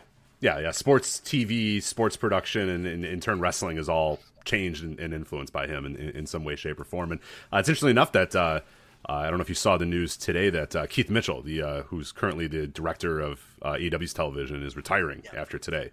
And it's a guy who started from World Class, did WCW, did TNA, and now doing AEW. So another guy who I'm positive had to be influenced in some way by Madden and the way Madden approached production of sports and how the NFL approached production of sports. Like, no doubt that he was influenced by him too. So yeah, that's Keith Mitchell. That's a bigger story than people think. Yeah, did you know that was happening until like literally an hour ago? Like, I had no idea until they went live that was. I did not. I didn't know until today. Yeah, so that's is last Dynamite, last show. This is it. Yeah, New Year's Smash or whatever they're calling this one is going to be the last one for him. Yeah. But that's a big deal. We'll probably talk about that maybe a little bit more next week if we have, because that completely caught me by surprise. I was like, oh wow, I had no idea that he was retiring. So probably a bigger role in wrestling than we, like you said, give him a lot of credit for. So maybe next week we'll touch on that. So I'll put in my notes for next week because we have a lot else to get to for this week. But before we do that, before we get into some of the stuff going on in WWE and WWE's Day 1, and then obviously New Japan Wrestle Kingdom, which we are going to preview here in a little bit, Joe, patreon.com/Voices of Wrestling, flagshippatreon.com. A lot of really good content went up this week, a lot of really great content going up in the next few weeks, as well as we're rearing up for the beginning of a new month and a new year, and another year of that Patreon. A lot of stuff came up this week. What are some highlights that you liked, and what do you have? What do you have for us in the coming weeks and months as well? Because I have a few things I wanted to plug-a-roo while we go through this. Oh, I mean, this was your week. You got a ton of content on the Patreon this week. So you put up a couple. What'd you put? One or two more CM Punk? So I finished the CM Punk Best in the World series. So I did Punk versus Cena on Raw, Punk versus Undertaker. There'd be a 10-episode series as well, going through great CM Punk matches through Ring of Honor and through WWE as well. And I went through the rest of that series. Episode 10 went up just a day ago, Punk versus Brock. So covered 10 different CM Punk matches, ones that are very easy to find. The Ring of Honor matches are all free on YouTube. The other ones are all on Peacock because they're all on WWE or whatever. So going over, those matches, basically it was, the idea of it was a lot of people when Punk first went into AEW were like, yeah, he's a good talker and yeah, he's a good charisma, but like, what can he do in the ring? Is he that good of a wrestler? And I was like, no, this guy's a really, really good wrestler. And through this series, it made me basically just realize like how good he was. I had no idea. Maybe I didn't quite, give him enough credit for just how great of a wrestler he was. But yeah, some tremendous career and some tremendous matches that we watched there, and then 10-part series. So that is that concluded there. I am kicking off a new series on the Tokyo Dome. It's going to be called the Big Egg Scrambler, thanks to our friend, Music of the Mat host Andrew Rich, who came up with that incredible idea for the name of the show. So I have a bunch of New Japan Pro Wrestling January 4th Tokyo Dome matches. I put them all into a randomizer, and they spit out 10 matches. And Joe, there's a Dennis Lane match, there's a Don Fry match, there's a Will Ospreay match. There's a lot of different stuff that we were going to cover in that 10-part series. Right then and there, I said Will Ospreay, Dennis Lane, and Don Fry. That's what you have to come to expect. Those three names are going to be covered in the exact same series. So that is starting up hopefully in the next few days. The Big Egg Scrambler. And then we did it. We're going to do a 2022 prediction show. So there's still time to submit your predictions there. Again, at patreon.com/Voices of Wrestling or flagshippatreon.com, however you want to get there.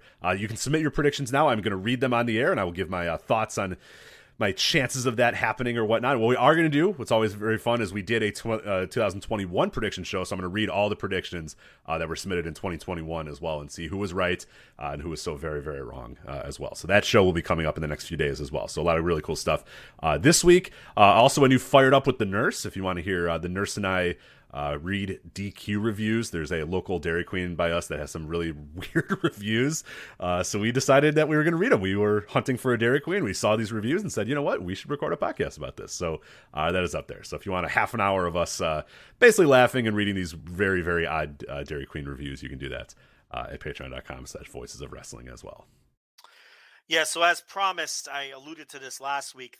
The match of the week this week was the two Leatherfaces against Hiroshi Ono and Soji Nakamaki. This was the match where Corporal Kirshner went into business for himself. Did you end up watching the match? I have not watched it yet. I'm planning on doing it tomorrow, though. So I wanted your take on whether Kirshner was was out of line here or not. But that match is up. That's the match of the week. New match goes up every Monday. And then if you link, well, you could discuss the match right there on the Patreon in the comments. But what most people do is link their account to our Discord. And we have a private room. There's actually 3 private rooms on our Discord. One is for subscribers only to discuss the match of the week. And that room is always jumping when I put the new match up. And there's always some great discussions about the matches that go up behind the paywall. And then there's 2 other rooms. We've got our $5 subscriber room and then our $10 superfan subscriber room, which is for subscribers only on the Discord. So cuts out a lot of the, I think our Discord's pretty strong overall, but the paid rooms obviously have a better filter than some of the public rooms. So there are 3 private rooms there if you're a subscriber, and there's a room there specifically where you can discuss match of the week. And then, of course, tomorrow there will be the Thursday TV reviews as usual to discuss the final Dynamite of 2021, which is happening as we speak, as we do this live Flagship. And then there will be another. I'm blanking. Another Intelligentsia coming this week. Oh, Intelligentsia back. There we go. Another Intelligentsia. The topics are going to be my take on the Cody Rhodes victory over Sammy Guevara for the TNT title, and I'm going to rank all of the TNT champions in AEW history. And then the second topic, of course, is one that everybody seems to love, and that's me bashing wrestling media and going over all of their foibles over the last few weeks. So look for another Intelligentsia coming at some point next week too. And of course, once the calendar turns to January, that's the best time to subscribe for full value. Always try to subscribe the first week of the month, because then you get the full value of the entire month. So some of you will hear this show once it's January. That's when you're going to want to subscribe. If you're someone who's listening to this show before January 1st and you're thinking about subscribing, don't subscribe on December 30th. Right. We appreciate it, but don't do that because you're dumb. Don't do that, please. You're going to get double charged. It's like New Japan World. You're going to get double charged, okay, because they're going to charge you again on the 1st. So I think Patreon warns you anyway, though. I think Patreon will say, are you sure you want to subscribe, because we're going to charge you again tomorrow. But at any rate, you're going to want to subscribe the first of the month and take advantage of all the stuff behind the paywall. Nobody who subscribes seems to be disappointed with the content back there. And that also means if you subscribe on the $10 tier, you can listen to the Flagship live every week. So unedited and uncut for me to get myself canceled and Rich to get himself thrown in jail for committing mail felonies. So if you want to hear all that uncut, the only way to do that is the $10 tier to listen to the Flagship live. So, did you know I got 3 letters this week that weren't even my old address. Not even any. It was just the first 4 digits of my current address, and then a bunch of different, different streets. Like, I don't know who this new mail person is that decided that, 4 digits is enough for an address and not like an actual street name or whatever. So yeah, now I either have to do return to sender, or I'm just what I'm gonna do tomorrow is probably just drive around and like put it in these people's mailboxes. I guess I don't know what to do anymore. It's an epidemic. These letters that don't belong to me. I'm sick of it. Be careful, Rich. You're going to get yourself... I don't know what to do. What am I supposed to do with this? Like, more felonies. What am I supposed to do? I don't know what to do. So I'm at a loss here these days. So these things are very important too, these letters that I received. So I got to make sure to find a way to get them to the people. So jeez. I'm worried. But, and also on the Patreon, I should mention Dan O'Brien Yes Movement, a new episode of that coming very, very soon as well. I have the notes all ready to go. I just have to sit down and record it, basically. So that's our journey through Dan O'Brien's run up through WrestleMania 30 as well, breaking some of the narratives that WWE likes to tell you about the Dan O'Brien run and how, oh, yeah, no, that was always the plan. We always wanted him to go to WrestleMania and win. And no, you didn't. Not really. So, yeah, that's been a lot of fun. That series has gotten rave reviews, and I'm excited to get back at it. So very, very soon we'll have that. But all right, let's get to some of these topics. We'll go kind of quick with these so we can get some time for the Wrestle Kingdom review or preview, as well as the Final Gate review. But WWE, some news and notes from them. First one that came out today A bit of a surprise here that Toni Storm is exiting WWE. Sean Ross Sapp of Fightful was the first to report that Toni Storm is no longer with WWE, which led to a lot of people saying, okay, what is no longer with mean? Later, Dave Meltzer confirmed that that she was released, but said that she quit, not that she was fired or released. So that's as far as we know right now. I don't know if things have been updated or we know more from when we started recording this, but all that you need to know, Toni Storm, WWE, that is done. She has left. She is gone. She is no longer a rostered member of World Wrestling Entertainment. So that's kind of surprising given where she was in the, she was being pushed and she was in a prominent role, but clearly she thought that it was time for her to exit for one reason or another. We don't know the details on why she quit. I disagree that she was being pushed though. Yeah, I mean, she was in a program with Charlotte, but I didn't see it as a push. First of all, I think the push might have been. I think there was, but I think it's probably done. I think when she was crying in the middle of the ring after getting beaten by Charlotte, one of many, many women to sit in the ring and cry after being beaten by Charlotte, I kind of thought that was the end of it. And maybe she thought that was the end of it too and realized, wait a minute, that was it? Okay, I'm done. She's never going anywhere. They weren't going to ever do anything. Oh, no, I agree. I agree. The feud began with them throwing pies in each other's face. And it ended with her crying after she lost. That's not a push. You know what I mean? Like, to them it is. To that company it is. That's like, you're not being pushed in that instance. Goldberg got pushed when he won 120 matches in a row in Cage. 174, Joe. Yeah. MJF is being pushed right now. I would call that a push. Hangman Page received the push. Getting pies thrown in your face. Bukkake ankle. Losing most of your matches and then crying after you lose. That's not a push, So if she left because she didn't feel like she was being booked well, she wasn't being booked well. And I agree with the decision. But again, we do this show live. It airs live. We don't know at this time why she left. It could be a family issue. It could be a million different things. So there's really no point speculating. But if she left because she wasn't happy with her spot, I totally understand. I mean, I do see some people saying, well, she was in a title program. Why would you leave? It doesn't matter if you're gonna lose and then cry about it. That's not really it's not something I'm really invested in as a person. No, they're telling you all you need to know about where they think of her and what her place is in the pecking order.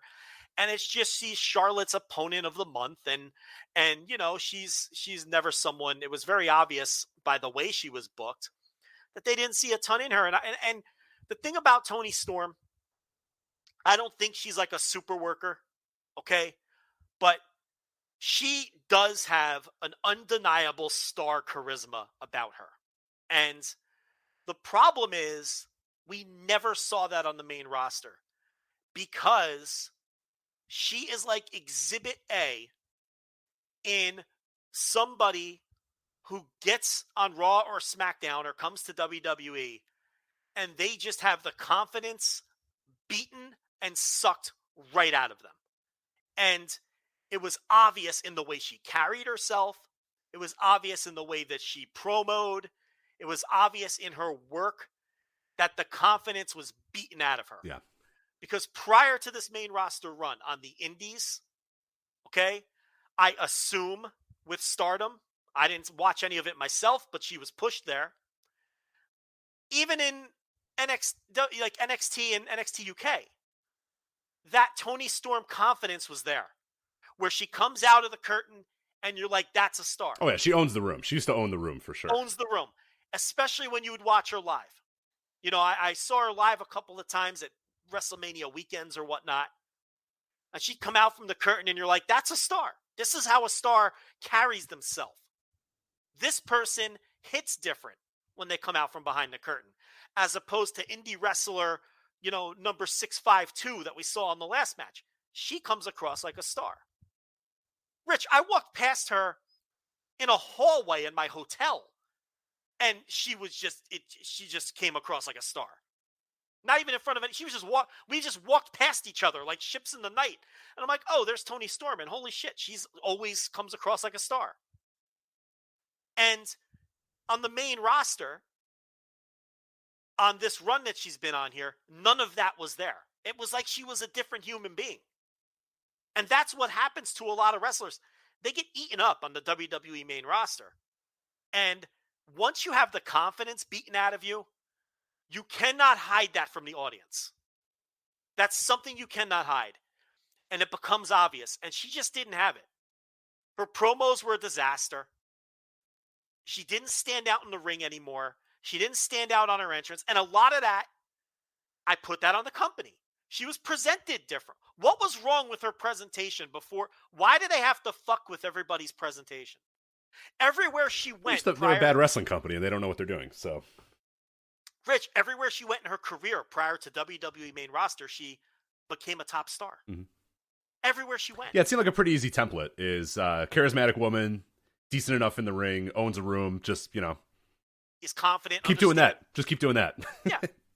And again, do I think she's Manami Toyota? I don't. No, she's certainly not. Was she good enough? Yes. The charisma, her charisma was undeniable. I mean, I've seen her have good matches. Yeah, oh, for sure. Yeah. I've seen her lay some eggs, but I've seen her have her work was good enough with what you just said, with the level of confidence and the charisma that she had. But that on the main roster, it didn't exist. Those little changes in the appearance, stripping her the gimmick, it doesn't make sense. She got over everywhere with what she was doing. Multiple continents, multiple countries, every promotion she went to, she won the top title. Look it up. Pushed top commodity everywhere she went. They can't figure out a way to get her over. They decide the way to get her over is to do a bukkake angle where bukkake that she cries. Yeah, bukkake and crying. Let's throw pies in her face and let's make her cry when she loses. Because it's an awful, awful company that has completely lost the plot. And this is why they can't make stars. This is why you draw 4,700 paid fans to Madison Square Garden. Because of shit like this. They've completely lost the plot. And I get it, it's Toni Storm. I didn't expect her to become The Rock. But you got to get more out of her than this. You have to. Everybody else that ever promoted her or booked her did. Why can't you? In your own company, they got more out of her. Like, it happened in your own company. Yeah, NXT and NXT UK both were able to figure out a way to use her. Yeah. Yeah, and get something out of her. It's so bad. And people never learn. People never learn. They still act shocked. And they're going to act shocked next time. And they're going to pretend that people are being pushed next time. Probably doing it right now when it comes to someone else on the roster. Whether it's, Cora Jade or whether it's You Only Live Once. They're doing it with them right now. Jesus. January 2nd. Get ready for that. That is going to be another strap in for that one. People never learn. You Only Live Once. And oh my God, I can't believe. How do you not push a star like that? Because they fucking stink. They don't push anyone. Yeah, they suck. Because again, their idea of a push is pies to the face and crying after you lose. Oh, let it play out. Oh, they tell a story. Yeah, but the stories always stink and they're always counterproductive. And that's why you draw 4,700 paid fans to your Christmas show at MSG, the third lowest paid number since 1937. That's why. Excuse me, Joe? What was the number you just threw out there? That's the third lowest paid number at MSG since 1937. 1937. Yeah, that's right. 1937, Rich. Because they throw pies in people's faces and make them cry when they lose. That was, correct me if I'm wrong, that was the year of the Hindenburg disaster, right? You would be correct. That's right. That's what we're dealing with here. The Savior's the Hindenburg. Yeah. An apt analogy, the Hindenburg. Right. A bloated, gas-filled... But as we've been saying for years, that's on fire. But here's the thing. Unfortunately, they don't get punished for it. No. They're bulletproof because of the television contracts. Golden Gate Bridge officially opened in May of 1937, by the way, as well. So. Yeah. Makes sense. So, Rich, 4,700 paid fans to Madison Square Garden. Amelia Earhart disappeared, 1937. Yeah. Yes. I don't think the NFL existed in I don't think in its formative years. Yeah, professional football in 1937 is definitely a very different game. No one taking it seriously. Yeah, the American Football League, right? Yeah. Guys on the take, you know. The Los Angeles Bulldogs won that season. They were 8-0, beating out the Rochester Tigers, who were 3-3 with one tie. So, well, you know, it was a hell of a season, 37. Yeah. Man, so there you go. Yeah, that number, WWE ran Madison Square Garden. They do their annual post-Christmas show. Distributed 6,838 tickets. That's per WrestleTix. Out of the 11,231 that they put on sale. So they distributed 61% of the tickets. But yeah, as you said there, the actual paid was a horrific number. They sold 4,700 tickets.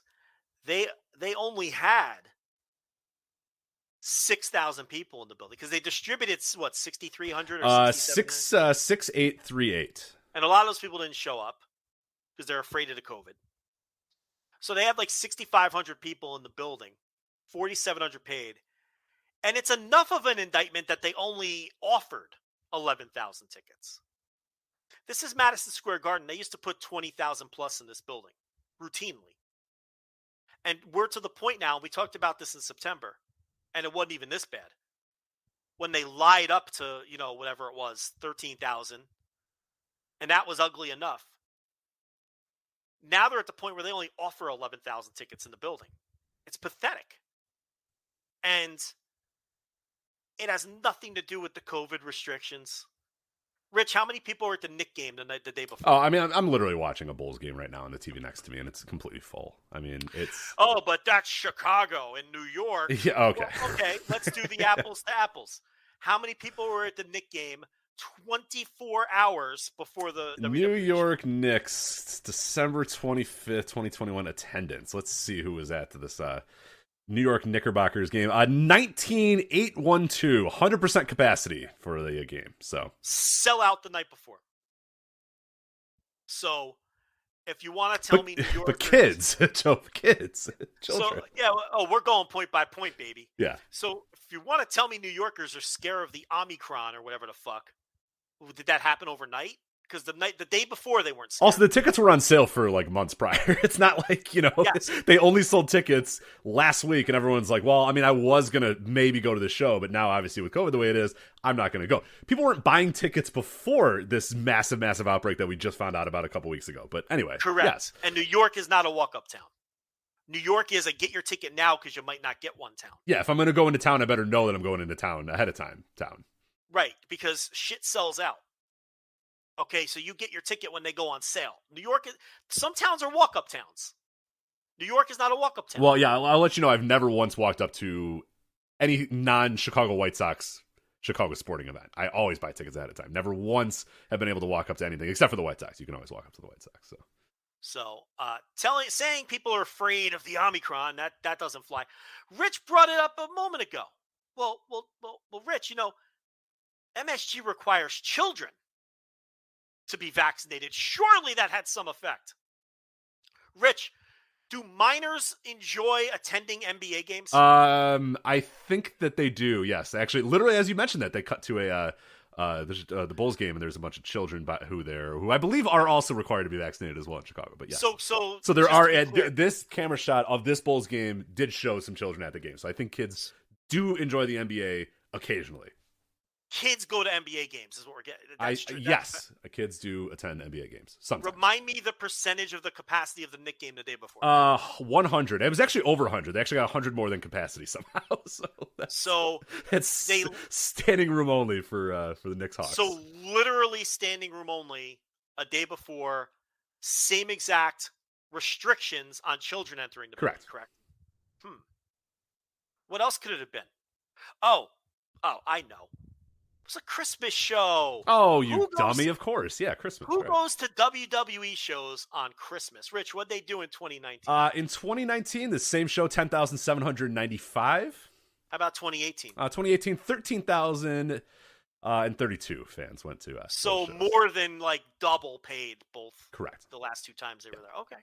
So it wasn't Christmas either that was the problem. Yeah, because they run their post-Christmas show every single year there. So right. And it's been going down slowly every year. But they've run those Christmas shows at MSG for many years, right? Yeah. So yeah. I guess that wasn't it either. Maybe it was sunny out. I don't know. Maybe it was. It was. I don't know. In Chicago, it was very nice. So it was way too nice to go to a sporting event at night. Something. Maybe it was raining that night. Yeah, maybe it was raining. It could have been snowing too. I don't think it was. I think it was warm, but it could have snowed too. Ice. Hey, was the circus in town? I don't know. Fish was going to be in town, but they're not in town anymore. So, by the way, they had 3 straight sold out nights as well. Fish. So 3 sold out straight nights. Oh, you know the next day, the New York Jets drew over 50,000 people to their game at the Meadowlands. Yeah, same market. And they have like 2 wins too. It's like a 2-win fucking NFL team playing out the string in December.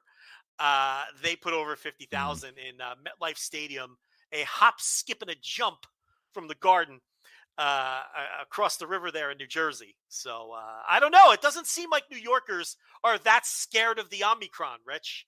50,000 of them packed in to watch a 2-win Jet team the next day.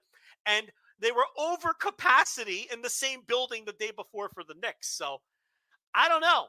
But if you go to the old twitter.com, Rich, you'll hear all these excuses and more from not just Twitter eggs and not just the world's dumbest people, but we must discuss our friend Andrew Zarian, who tweeted out that one of his sources at Madison Square Garden did in fact blame the virus for the WWE's lousy attendance on.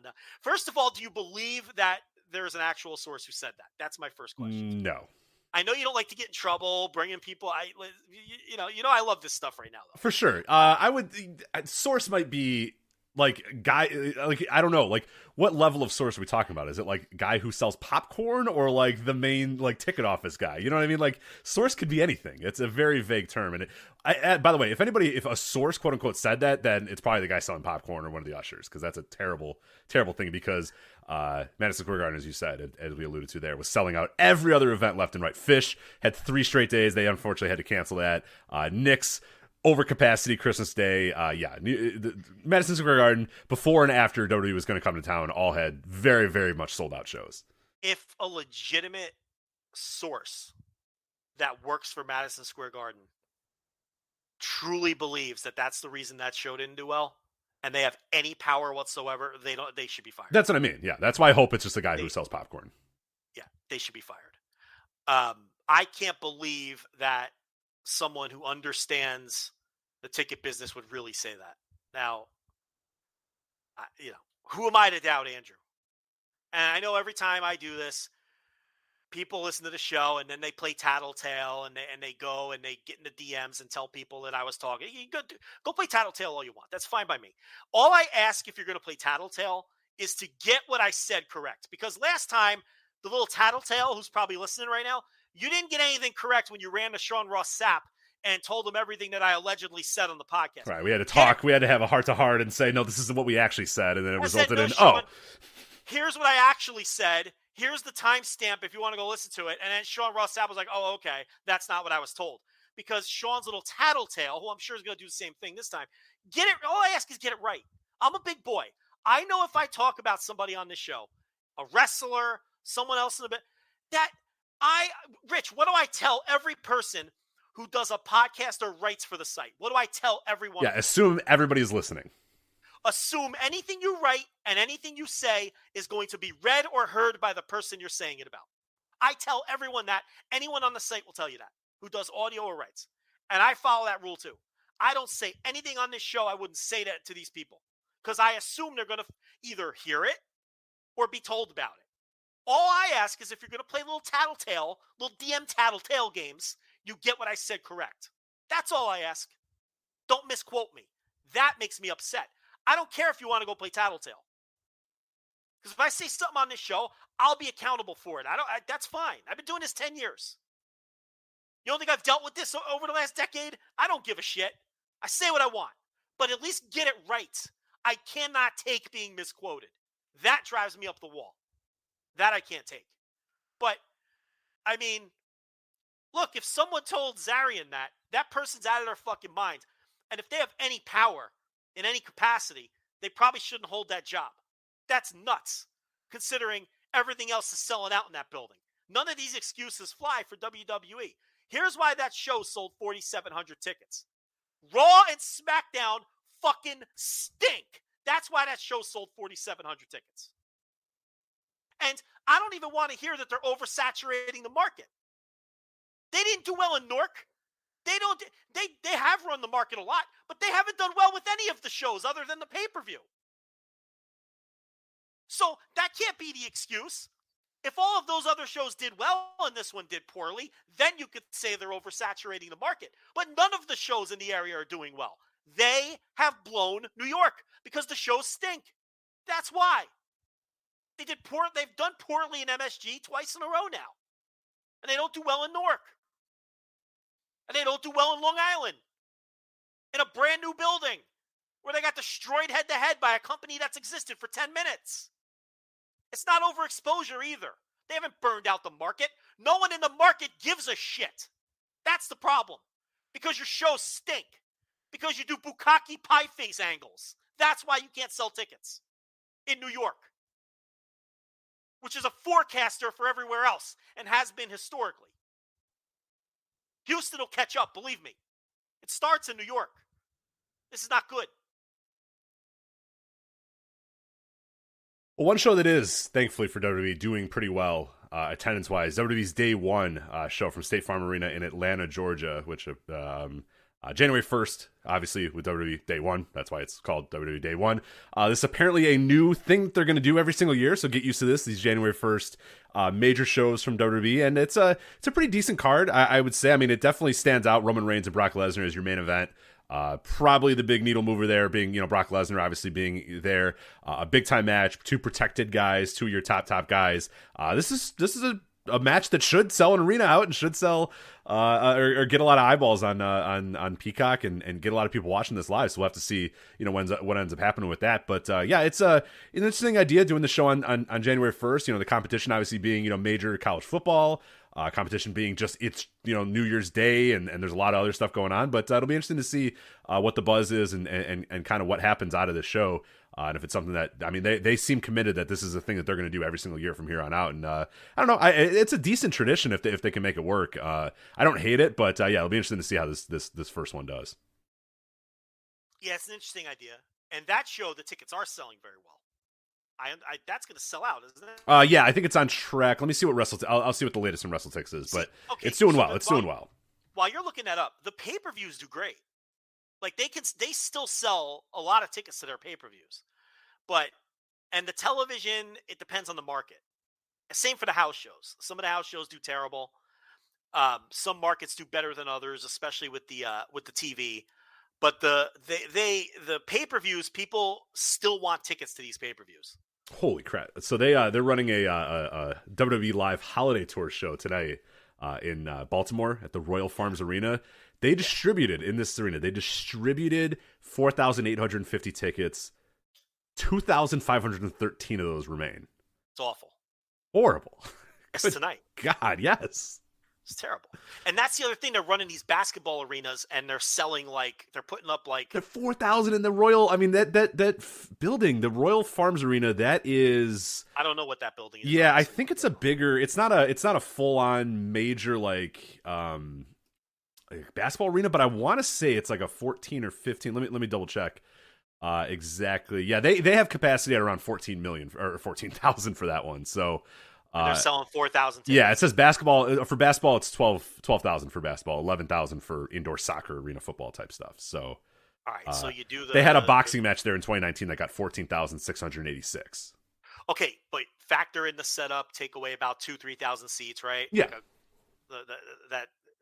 So they should still be selling at least 8,000 tickets. Yeah, you'd say conservatively cut out maybe half of those seats. Yeah, somewhere in the 7 or 8. Yeah. And they're selling 4,000 tickets, right. And they've only sold 2,000 of them. Mm-hmm. And it's pathetic.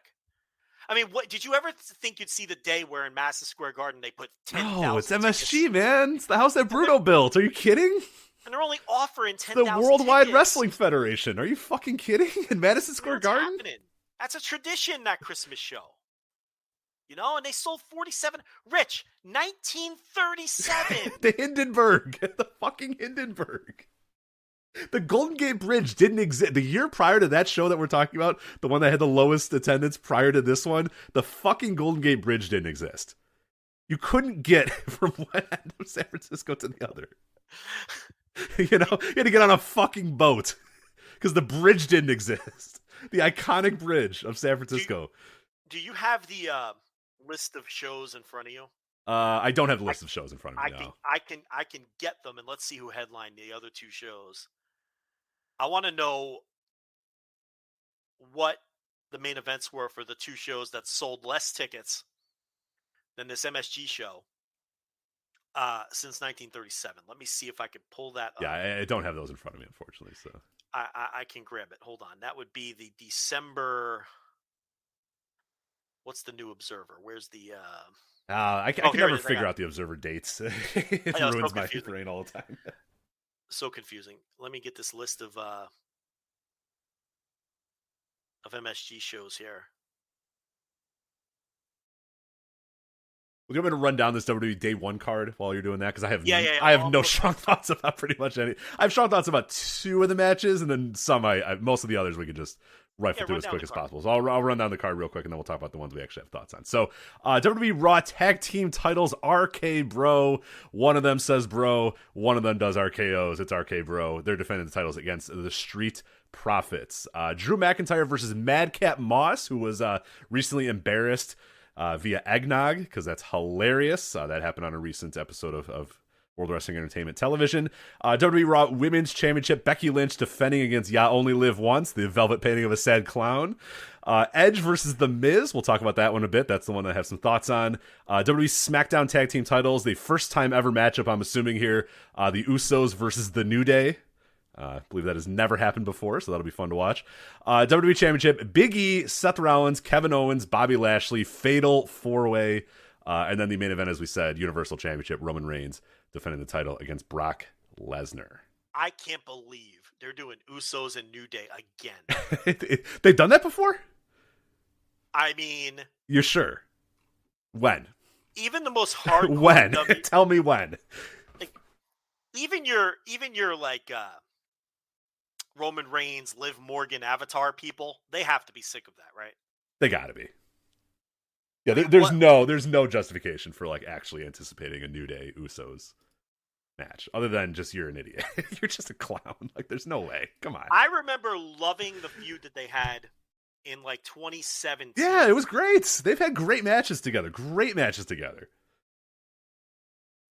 But come on, like.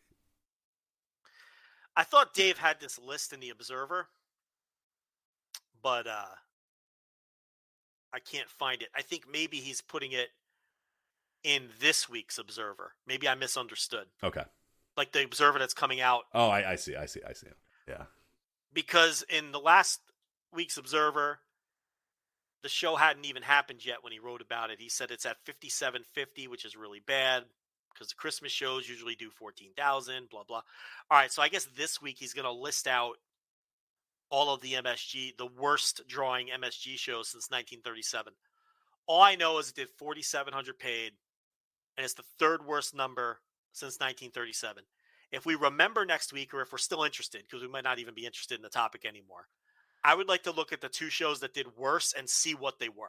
Like, what was on top. Yeah, it had to be some, really like, curious. brutal-ass, like, Diesel versus, somebody in 1995 or something like that. Even then, I think those shows were still doing pretty damn good, too, because it was fucking Madison Square Garden, It's Didn't Gorgeous George come to MSG and bomb so badly he was never brought back? That could be one of them. I don't know. Yeah, I don't know. Because I think Gorgeous George, when he got hot, they brought him to New York, and it did not do well. The New York audience they weren't into the act, I guess.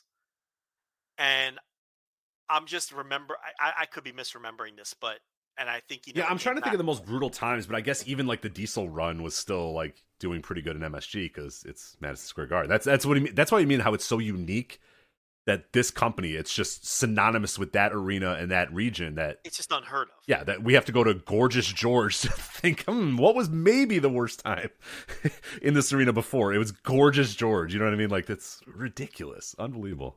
Utterly ridiculous. Let me see. Well, you know what? Let's pull up every match Diesel had in Madison Square Garden. Why don't we do that? Yeah, that's the only one I can think of a run that was like disastrously terrible for WWE business would be the Diesel run. Not the one that he won there, because the one he won, I think, was like a lot of people were there. So that that was November '94. November '94. Yeah. 7,300. Okay. Did they do a Christmas show that year? If they did, he didn't work it. How about this? This one. Let's check this one out here. Diesel and Shawn Michaels versus Men on a Mission on top. Oh my God. 8,800. It's still got 8,000. This is what we're saying. Well, it's MSG. It's WWE. It's World Wrestling. It's the Worldwide Wrestling Federation. They're going to watch, even if it's King Mabel and Sir Mo versus the two dudes with attitude on top. Keep in mind, this was considered like they might go out of business. Right. They're borrowing. Vince McMahon is borrowing his money from his own bank account to keep this business alive. And it's smoking the numbers now. Right. There's actually Bret Hart versus Jean-Pierre Lafitte on top. Oh, maybe the jacket was on the line. Yeah. How about Diesel versus Jeff Jarrett world title match, January '95? Ooh. Rich, this has to be the one. This has to be the one. Sounds pretty brutal. Diesel it doesn't get any worse versus good old Jeff Jarrett in like not a big Jeff Jarrett run. It's also Jeff Jarrett who, couldn't draw flies, yada yada. I want to insert Jim Cornette line here. Yeah. That's got to be the one. This is the depths. This is the doldrums, yeah, of the worst drawing champion they've ever had, Diesel. He won the title 2 months earlier. He's defending against Jeff Jarrett, who's at best an IC title contender. 7,500. What? Jesus Christ. Bret Hart versus Owen Hart, no holds barred. Third from the top. Oh, I'm going to that one. I'd like to watch that. Yeah, that sounds awesome. You had Bull Nakano versus Alundra Blaze. Nice undercard. The opener, Aldo Montoya versus Steven Dunn. Ooh. I love WWF in 1995. It's pretty awesome. I love a good prelim opener like that with prelim guys. Steven Dunn. Well done in singles action. Hey, Timothy Well was in action that night, Rich. Who did he have the pleasure of going up against? Duke the Dumpster Droese. Oh gosh, that was a barn burner. And I don't really understand this one with Dick Murdoch in his corner. What is that? Oh, they did bring up because Murdoch was there. He would work the Royal Rumble that year and then go away immediately. But I have no idea why he's in Timothy Wells' corner. But no, he was in Duke Drosey's corner. But yeah. So did Murdoch do the whole loop when he did the Rumble? I think he did. But he didn't wrestle. He has no other matches other than the Rumble. Yeah, it's only the Rumble. I have no idea. I have no clue. So they brought Dick Murdoch in for the whole, because this is January 16th, 1995. Mm-hmm. The Rumble was probably like the 27th. Was he on the marquee? Were they trying to get extra tickets with Dick Murdoch in MSG? I don't know. So second match, you split up Well Done for singles action. That's how deep the roster was at this time that Well Done had to do singles action.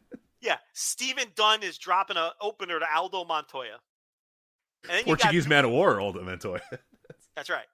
And then you've got Duke the Dumpster Droese against Timothy Well with Steven Dunn in his corner. But it's interesting that Timothy Well did not support Steven Dunn in the opener. No, he had to get ready for his match. He had the dumpster coming up, man. He had Duke the Dumpster Droese. You gotta, He's probably watching tape. Yeah, he's got to study up. Yeah, I'd love to help you, man, but I got the garbage man coming up in a few minutes. So got a tough opponent on my hands here. So he's gonna have Dick Murdoch in his corner, right? So did they really put Dick Murdoch on the road not to wrestle but to corner Duke the Dumpster Droese in these matches? Yeah, we got to figure that out. That's incredible. This wouldn't have been televised. They weren't televising them in '95. No. They had finished by then. Which is a shame, because I would love to see Duke the Dumpster Droese with, coming out banging Redneck on the trash can, and there's Dick Murdoch behind him. There's Captain Redneck in the corner. Less than a year away from his death, cornering Duke the Dumpster, because I think he died in '96. He did, yeah. Because, if you go back, if you watch that double Leatherface match that we were just talking about, Dick Murdoch is at ringside because he was on that tour. And he's one of the guys who, when Kirshner goes overboard, breaks it up. He comes at them with a chair to try to separate them. So, he came, that was 94. So he comes from IWA Japan in 94, and he's doing a WWE house show loop, cornering Duke the Dumpster Josie in the lead up to his appearance at the Royal Rumble. This is bizarre. I had no idea Dick Murdoch did the whole loop. Very strange. Do you think they were considering bringing him in? Maybe, because Vince does put him over pretty good in the Royal Rumble, and he's not great in the Rumble. So maybe that was the time when he realized, never mind. This guy's pretty old looking and pretty haggard, and maybe I don't need him that bad. I have Timothy Well. I don't need Duke Drosy, Dick Murdoch. Yeah, I don't know. It's very, very strange. But that show's still what, 8,000? You said 88, 7,500. A month later, we come back. They're burning out the territory. They're burning out Madison Square Garden, Joe. Come on. That's right. You can't run it. You can't run Madison Square Garden twice in 2 months? Are you kidding? You can't run it monthly, even though they did for 40 years. You can't do that. It was the basis of the entire company for 30 years. Yeah. Bret Hart and the British Bulldog against Jerry Lawler and Owen Hart was your main event. Ugh. You had Diesel and Razor versus Jeff Jarrett and Shawn Michaels, third from the top. I'm going to call that the semi-main event, even though Hakushi and 1-2-3 Kid went on after. Oh, that's my main event, though. That sounds awesome. Screams buffer match, though, doesn't it? For sure, yeah. So, in the World Wrestling Federation, that is a buffer match, yes. How about this opener?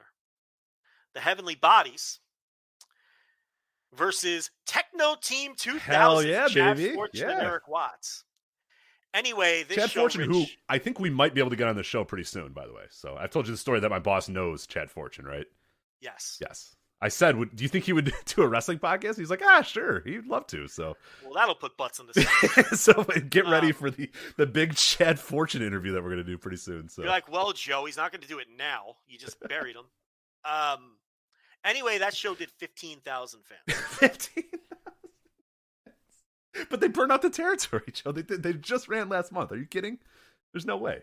15,000 in Madison Square Garden? Unbelievable. Yeah, and then they put the title back on Bret Hart, and all of these have 15,000. Yeah, and then we're good. Then 96. 17,000. 96 on, we're pretty good in MSG again. Because Diesel was just an absolute fucking disaster. Just a train wreck.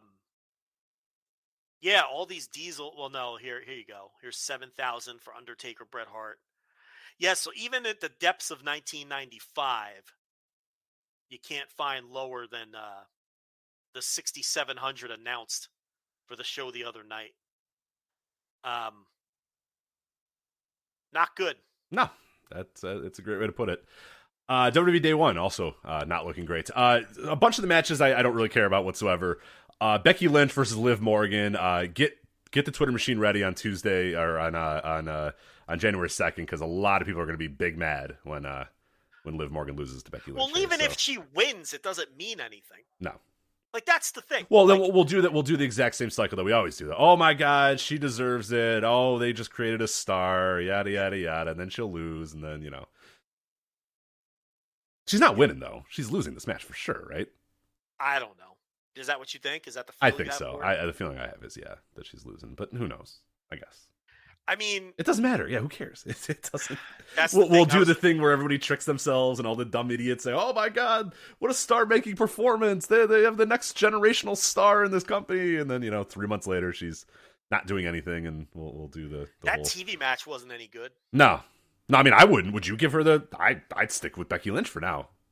If that match is any indication, the ratings are any indication, I don't think. Well, Rich, if you're putting me in charge, Becky Lynch, number one, is a babyface. That first of all. Well, we're going to talk about babyface and heel dynamics in this company in a moment here, because I got a match that I do not understand, Joe. I need you to try to explain who is the babyface and who is the heel in this case. So the first thing I'm doing is Becky Lynch, since the fans desperately want to like her, she's a babyface. That's the first thing I'm doing. And I have no idea why they insist on making her a heel and fighting the crowd. Why are they doing that? That's number one. Number two, if I want to push You Only Live Once, I probably would have given her a bunch of TV wins, for a couple months to set this up. But the thing is, this match would never even be happening because Becky Lynch would be a babyface in my world.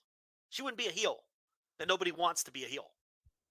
What's your other match with the mixed up dynamic? Yeah, so on this week's World Wrestling Entertainment Monday Night Raw program on Monday, The Miz decided that he and his beautiful wife Maurice were going to renew their wedding vows. Fantastic, it's a great idea. It's been a while. I want to profess my love to this beautiful bride that I have, and so The Miz and Maurice, both looking dapper as always, are in the ring, renewing their wedding vows, talking about how much they love one another and the beautiful children they brought into the world and all that sort of stuff.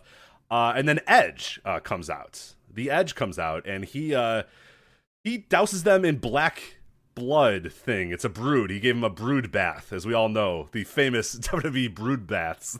Not a blood bath, Joe. A brood bath. So yeah, he really got us, and I'm very, very, very much looking forward to on WWE Day 1, streaming on Peacock. I'm very much looking forward to The Miz getting his revenge against the dastardly heel Edge for spraying him with blood or brood or whatever the hell it was, just while he was just trying to renew his wedding vows with his beautiful wife on Monday Night Raw. So can't wait to see how that unfolds. So, well, as you know, Vince McMahon thinks that being in love with your wife is a heel trait. Oh. He has always felt that way. So, it's so weird. It's like, and that was the go home angle, was like The Miz getting doused in blood or whatever, and Edge laughing, and we're like, oh yeah, well, serves The Miz right for renewing his wedding vows or something. I guess, yeah. Excuse me? Like, why is that okay, all right. Like, I guess we're supposed to think, oh, this asshole and this guy's an idiot, and he's got a way more beautiful wife than he deserves. I'm mad at him, and I want him to lose. But yeah, why am I so here? That's the thing. I don't know why I'm upset at The Miz. Yeah, what's the heat here? Why am I mad that he's renewing his vows? I don't know. Understand why I'm mad at that. The segment did numbers, though. It did. A wedding segment, dude. A wedding Yes. segment plus boobs equal ratings. And they went with both here. They said, Maurice, you got boobs. We're going to have a wedding segment. And she said, okay. And they said, let's get some ratings. And they did, because they always do. You can go all the way back to Uncle Elmer's shoot wedding on Saturday night's main Right. event. Yep. They always do numbers, no matter what. So, one of my favorite wedding segments was in Impact, or it might have been TNA at the time. Remember the wedding segment where Taz revealed he was part of Aces and Eights? I enjoyed that. Did he do that in a wedding segment? Yeah. Yeah. Yeah. Yeah. Was that when Bully and who was getting married then? Because they did TNA. That's Brooke Hogan and Bully Ray. It was that wedding, right? Yeah, and Taz revealed the Aces and Eights vest. That TNA had like hundreds of weddings. They so much, and it worked every time too. So credit to them. Love the weddings, It worked every time. The Brooke Hogan Bully Ray wedding, incredible. Aces and Eights. All right, so that's I can't wait to see The Miz get his revenge. Big E's definitely losing this title, right? Fatal 4-way, a great way to have somebody pin somebody. Like, Big E's not getting pinned, but he's losing this title. Is he the least over champ Raw has had in God knows how? Like, no one cares about No, it's a complete non-factor. I was right about that at the end of the day, correct? Of course we were. Yeah, of course we were. About how awful that title reign, how awful with that awful start it got off to. Oh yeah, in hindsight it's ridiculous. Yeah, in hindsight it's so ridiculous to hear what people were saying about it when all that smart people were saying was like, why don't you build this guy up for a little bit? Why don't you, have him win a bunch of matches? The best thing they could have done for Big E is have him go out with that briefcase and say, okay, at the Royal Rumble I'm challenging the world champion, or at WrestleMania I'm challenging the world champion, and then all he does for a month, 2 months, 3 months is beat people. And you keep going, man, that dude's going for that title, and whoever is the champion, the wave of momentum that Big E has right now, there's no way they're going to beat him. And then what happens is the match comes, and you assume Big E's going to win, and then Big E just wins because he's been beating everybody, and you go, oh wow, well they did the smart thing, they went with Big E, he's ready to go. Instead of 24 hours on Twitter, he says, I want to challenge for the title. Then on Monday, he challenges the title and he wins it, and nobody cared. 24 hours later, and we're now a month or two. That was in September. Listen, Nobody remembers Rich, this anymore. you were on one of your lavish vacations that week, but I did you a solid, man. I channeled your spirit and I buried the fuck out of that. And I said exactly what would happen and how it would play out. And that's exactly how it's played out. And his title reign has done record low ratings. How is that possible? Everybody wanted this. Everybody wanted this. There's no such thing. And this is so rare in wrestling. There's no such thing as like people who hate Big E. They don't exist. Everyone wants the best for this guy. Everybody wanted this guy to eventually win this title. And everybody recognizes how good he is, too, and how talented he is. Yeah. And they found a way to make sure that he had the limpest, just weakest, because they told you every week that he's an afterthought, that he's a secondary champion, that Roman Reigns is the real champ and the person you should care about. And this happens from time to time with the double titles. Sometimes both guys feel strong, but sometimes it's very clear that one guy's the real champ. And that's what happened here. And they found a way. And everything you described is what I said on the show that week on that solo show. He was doomed from the start because of the way he won the title. And how did it play out? Record low ratings during his title reign. One of the worst title reigns they've had in a long time. And they've had some bad ones. This one was bad. And, they didn't even, because you know why? They never really wanted to be behind him. They didn't put honest effort into this. No, they created a moment. They didn't create a star, as they always do. Exactly. They created a Monday night moment, and instead of creating a star, instead of doing something that would have taken 3-4 months of careful planning and careful, ideas, and okay, this is what we're going to do. We're going to get to this guy at this point. We're going to have him beat this guy at this show, yada, yada. Instead, they just created a moment for Monday to get a bunch of social media buzz for 24 hours, and then it all went away, and now it's just completely Well, they want to pop a number. Yeah. They did it to pop a quarter hour. Mm-hmm. And you can't rebottle that. Nope. You can't give Big E his first world title win again. And you weren't around that weekend,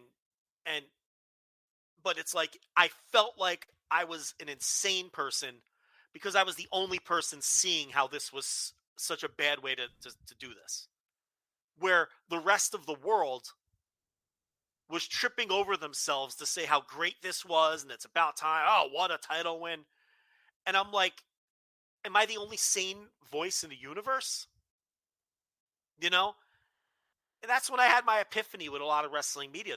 They're afraid to upset the WWE hardcore base, the stands. They're afraid to upset those people.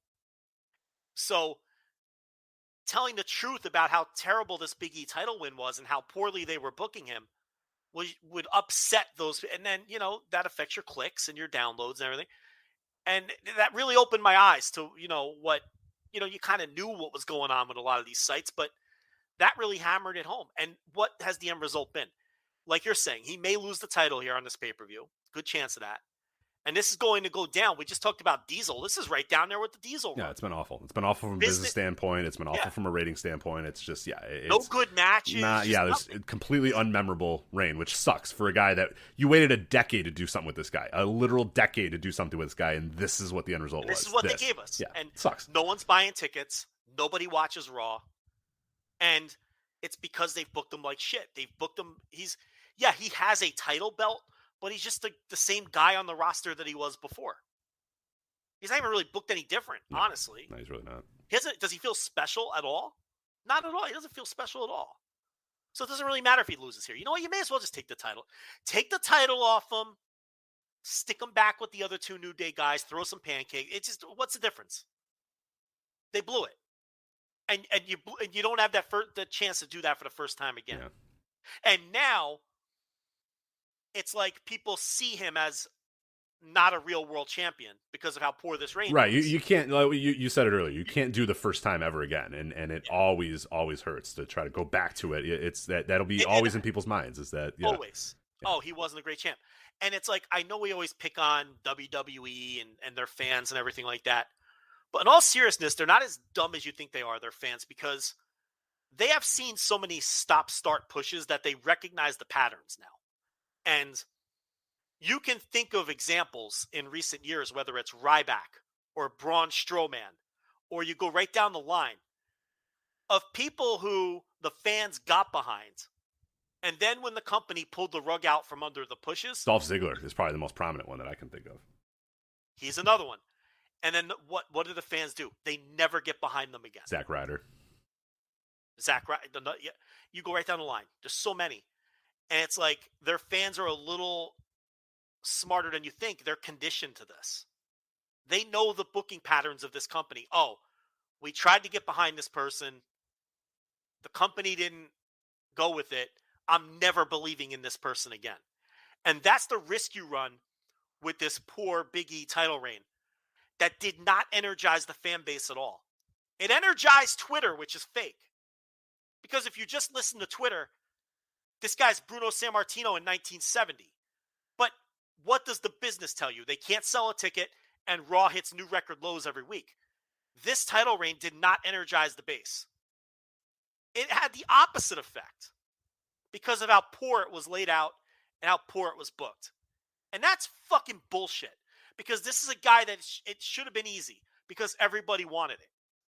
And they found a way to fuck it up. It's pathetic. Do you have friends or family over? Are you watching your favorite Christmas movie? Do you have a pet, a cat, or a dog on your lap? It doesn't matter what your reasons for wanting to stay put is. With Drizzly, you can keep your feet up and get beer, wine, and spirits delivered to you in under 60 minutes. This is Rich from the Flagship Podcast here on the Voice of Wrestling Podcast Network, letting you know about Drizzly. Drizzly is giving all new customers $5 off their first order with promo code FAST5. So you download that Drizzly app and you go to drizzly.com. That's DRIZLY.com. Again, that's DRILZY.com. And use that promo code FAST5 for $5 off your first order. If you've never heard of Drizzly before, Drizzly is the most convenient way to buy beer, wine, and spirits with delivery to your doorstep in under 60 minutes. Drizzly is the #1 app for alcohol delivery.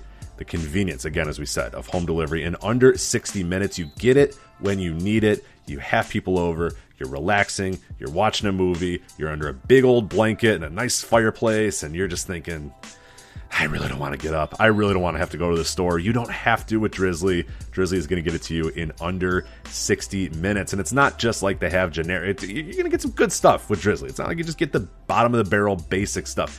You can get a huge selection of alcohol from Drizzly. It does not matter what it is. Beer, wine, and spirits, they have it all. You get exactly what you want, and you also get the best deals for what you're looking for as well. You can shop across multiple stores, compare prices, and find out, yes, this is where I want to buy it from. This is the price I want to pay for it. Drizzly allows that to happen. So again, what you're going to want to do here is you're going to download the Drizzly app or go to drizzly.com. That's DRIZLY.com.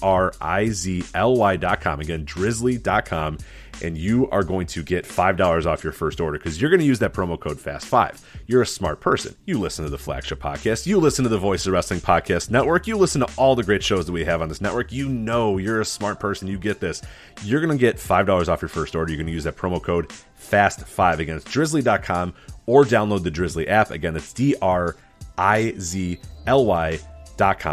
Download it now. Use that promo code FAST5 and you get $5 off your first order. Becoming a magician takes thousands of hours, right, Ashley? Oh, I'm not a magician. I'm a design specialist at the Container Store. But you transform closets and pantries. Well, I turn your most frustrating spaces into ones you love. With a magic wand? With Alpha, our customizable, adjustable, and affordable shelving and drawer system. The amazing Ashley! Making daily frustration disappear. Just doing my job. Transform your space with Alpha and save 20% on purchases over $500. Get started with your free design at the Container Store today. And then the main event, Roman Reigns, Brock Lesnar. I don't know.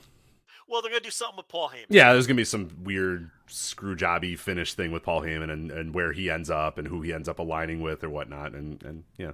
The obvious finish is Roman and Heyman are in cahoots. And Heyman will look like Heyman's going to side with Lesnar, but he'll screw Lesnar. Right. and that's how Roman will retain the title. Right, because you're not giving I don't think you're giving the title to Lesnar right now. I think Reigns is obviously keeping the title, and yeah, Heyman's going to play a direct result of that, and it'll be a fun match, and it'll be a cool atmosphere and a cool moment. But ultimately, yeah, it'll be determined by Paul Heyman and who he aligns with, and I'm with you. I think he's probably going to align with Roman Reigns, and there's just more story to tell there with Roman Reigns staying as champion and Brock Lesnar trying to avenge, Paul Heyman after turning on him or whatever. So, and that's how they tell their stories too. Like that's such a WWE style story where it's all like Roman and Heyman being one step ahead. It was funny how Paul Heyman was on SmackDown. He was like, I could find a new superstar at NXT 2.0, but it's, at my age, who's he finding? Yeah, I was going to say Harlan. Who's the next guy up? Like, you know what I mean? Who are you attaching yourself to down there? Give me a break. Duke Hudson. Yeah, he's going to take Duke Hudson and make come out with the poker guy. Yeah, he can take poker guy and make him the next big thing. Yeah. But yeah, nice thing to say. But name names, Paul. Who is it? But leave it to Paul Heyman to work that in. I mean, for sure. Oh yeah, because he's a smart guy. But I'm guessing he hasn't been watching a lot of NXT 2.0 lately. Because don't think he'd find many people that he thinks he can attach himself to as the next big stars. So Trick Williams, that'd be my guy. I'd find a way. If Trick Williams can work, man, they might have something with Trick Williams. But you love Trick Williams, man. I'm a bit. Listen. It's really getting in on the ground floor because we have no idea if he could even wrestle. Chances are he can't because they never let him actually wrestle. But I mean, it's just in terms of look, and he has that thing you can't teach where he just jumps off the screen. For sure. But he could be a shit bum. I don't know. But like everybody else on NXT 2.0, he's probably not even close to ready for TV and everything else. But yeah, I mean, that's one guy that, and I'm sure Heyman would love to get his hands on Braun Breaker in 1996. Oh God. Yeah. Right? Yeah. And figure out how to do something with that guy. But, hey, Grayson Waller was on Raw. Yeah, he was. Yeah. Because everybody has COVID. Yeah, probably a result of nobody being able to show up. But, yeah, it's still a pretty big spot for him. That's good. I think there's something there with Waller. I do. I think he's awesome. Yeah, I think he's pretty good. He's got a lot going for him. The problem is you have no confidence in the company pushing anyone properly. No, so why even bother anymore? Why even do the game of, this guy's going to be there?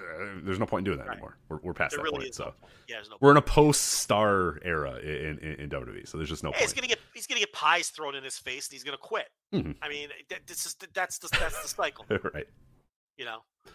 But there's your day one. Will any of those matches happen, or are they all going to have COVID? No. So what they've done is, I don't know if you've been following. What they did is they basically took all these people off, like all the major. I mean, there's probably some undercard stuff that's going to get changed or moved around, but all the major people, your Seth Rollins, your Kevin Owens, your Lashleys, your Big E's, your Reigns, your Lesnar's, have been taken off of all the shows and basically put in sort of a weird isolation of just don't do anything and please, dear God, show up on January 1st and don't have COVID type of thing. And unless you're symptomatic, don't get tested because we don't want to know if you have COVID anyway. So you're showing up to the show, and the show's going to happen. So we'll see about some of the undercard matches and if things get moved around there. But as far as the major pushed matches, those it appear will all be happening. Well, I did see for Raw, all the suits stayed home, and they had Chief Jay Strongbow and Tony Gurria running the show. So that was Pat Patterson and Tony Gurria. So it was. I mean, I'm not far off, right? Didn't they have like? I think it was, who was running the show? I forget. There was a name that I was like, holy shit, all right. Like, I think it was Johnny Ace and... Ed Koskey, right? Wasn't the name Ed Koskey? Yeah, Ed Koskey. Yeah, he's been around there forever. I didn't even realize he was still aboard. I had no idea Ed Koskey was still there. I had to look up his LinkedIn to make sure that he hadn't left and come back recently, but apparently he's been there the whole time, because that's a name from, 1999 Observers. It's like Ed Koskey gave The Rock a recent angle. It's like clearly The Rock being pissed off about something he got and telling Dave about it, and then it's like the writers at WWE, including Ed Koskey, have been pitching some rather interesting ideas for The Rock lately. It's like the Dave Lagana era. Like you really yeah. You hear on all those when there was that whole cottage industry of the ex WWE writers do a podcast. Yeah. Thing that Ed Koskey, you heard his name constantly. Yeah, the very early in the podcast era, dial-up podcasts, Every time one of those guys would get fired. Yeah, your Alex Greenfield, your Court Bowers, your Dave Laganas, every single one of them would have a podcast. That was the crew. Your Jensen Karps of the world, yeah. He was a big guy in 2021, right? He was the shrimp in the Cinnamon Toast Crunch guy, wasn't that Jensen Karp? You just dropped a Jensen Karp on everybody. Yeah. All right. Yeah. He was a big deal in 2021. One of the lead stories in 2021 was the shrimp in the Cinnamon Toast Crunch. Yeah, he planted the shrimp tail in the Cinnamon Toast Crunch. I looked. He has not reappeared on social media. He is gone. He's disappeared. Yeah, I don't know what Jensen Karp is doing these days, but Joe Lanza and Jensen Karp run off the social media. Oh, so was it actually found that was a plant? I think people think he planted the shrimp tail. All right, well, it was like a fried shrimp tail too. Like how would that? It doesn't make sense. Doesn't he fuck Topanga?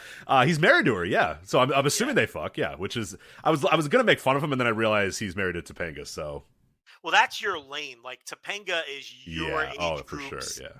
That's the one you all like jerked off to the first time was Topanga, like your age group. Like I was a little too old to be into Topanga. You know what I mean? Like that's your lane though. That's like right there. You were like 20 when she was 14, so you couldn't quite. But yeah, I was 14 when she was 14, so it definitely it worked out pretty well. So yeah, my generation was more like Kelly Kapowski and the Saved by the Bell broads. Tiffany, Lisa Amber's Turtle. Decent, yeah. Oh, yeah. Lisa Turtle. Oh, Rich, big reaction to the Lisa Turtle. Then, not necessarily now, not so much now, but big Lisa Turtle fan. Why? I wouldn't even know what she looks like. How do you know what she looks like? Oh, don't. I'm telling you, don't. Leave the memories alone. Yeah. Yes. Okay. Promise. Not okay, good. I'll do that. Not good. I'll leave the memories alone. Leave the memories alone. All right. How's Big Bird doing? The big one. What's her name? The one from Showgirls. I have no idea what you're talking about. The other Saved by the Bell girl, the one that was like 6 feet tall. Elizabeth Berkley? Yeah, Elizabeth. How's she doing these days? Oh yeah, she was on the new Saved by the Bell. She's still hot. She's still hot? Yeah, for sure. Yeah. She's still making it work. Yeah. That episode where she was doing the poppers, remember? Right. Yeah, she was studying for the big exam, right? Yeah. Yeah, the whole straight A student thing. You know, chill out, get the B-. It's not that big a deal. Like you think it is in real time, and then like it's like high school. It's completely irrelevant. Yeah, you look back on it and you're like, why did I fucking care so much? Like it really didn't fucking matter. Like, you know, but that was a very special. She was doing poppers, doing speed, so she could pass AP chemistry or whatever. So that's yeah, exactly. Yeah, it's exactly what it was. Yeah, so that was more my she's era. She's the principal in the new Saved by the Bell. Oh, on the Peacock if you want. So she did all those drugs to become a high school principal, basically. Correct. Yes, at the high school she went to. That's exactly what we're talking about. Right? Yeah, it's just the B- would have been fine. Trust me, Slater also works at that school and he's doing just fine. He's the coach. He's pretty much doing fine just by being Slater. You know what I mean? Like. Is Mario Lopez really on that show too? Yeah. Oh yeah. This is what they're doing now, huh? Oh yeah. It's not great. See, Elizabeth Berkley, look, she's probably starving for work. Yeah, I was Mario, and I had the exact same thought when I was watching it with the nurse. I was like, Mario doesn't need to do this. Like Mario has done other stuff. He does do other stuff. He's still working like regularly. I don't know why he's doing this. I get why the others are doing it. I don't know why Mario's doing this. Because he gets like hosting gigs. Yeah. He hosts like Access Hollywood or one of those dumb shows. I forget which one it is, but yeah, he still host one of those. I think so. I thought he did, but yeah, but he's always doing something, right? But I guess it's real easy work, right? Oh yeah, he goes. Yeah, if you watch this reboot, which I would not recommend, but if you watch this, yeah, it's easy work for Mario. So I'm sure he was perfectly fine, cashing those checks and saying, yeah, sure, I'll come on to the show. So. Well, did Topanga show up in Girl Meets World or whatever that was? You're asking the wrong guy. I don't know. I think so. I think she did. I think the Wokes got mad at that show. There was some kind of story where they didn't handle something right, and I think I think that the Wokes didn't like it. All right. No, there's something going on with that in that regard. But I'm sure they all popped up on it, right? Because isn't it supposed to be their kids? Yeah, I thought it was supposed to be their kids. So at least they show up in the first episode or something. But they should be in every episode if they're kids. So yeah, I don't know. Someone in the chat room is saying Zach Morris is the governor of. Yeah. Oh yeah. So Zach does better than all of them. Yeah, and he had the worst grades. Right. Did they kill Screech like he's dead in real life? I forget it what they did. They because they didn't like him anyway. Like, no, they don't mention Screech, and Lisa also does not show up on that show. So Lark Voorhees isn't getting work? No, Lark Voorhees is not on that show either. So all right, either uninvited or not interested. I assume uninvited, given.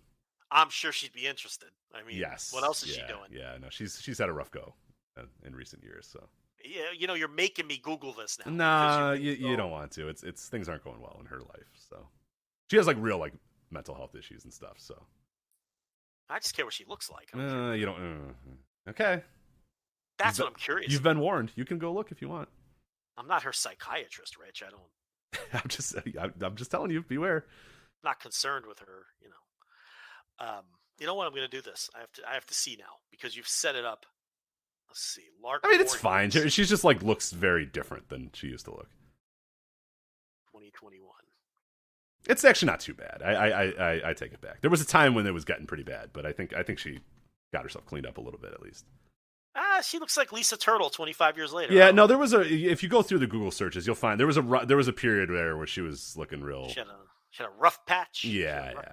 I guess she looks okay these days. I'm looking at some of the pictures too, so good for her. Yeah, Elizabeth Berkley's looking good. Oh yeah. If you want to, hey, stay by the bell. How tall is she? Is she 6 foot? I need to know this. Elizabeth Berkley. I don't like that. She's 5'10". 5'10"? Mm-hmm. Too tall. Not into it. I'm going to pass. Gonna tell you. Kicking Elizabeth Berkley out of bed, Joe Lanza. So. Nah, too tall. I'm not into it. It's like, now you're reminding me of Charlotte. I can't.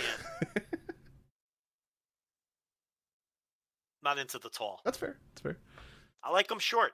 Hey, I'm married to a woman that's 5'2", so I hear you. Yeah, listen. I hear you, pal.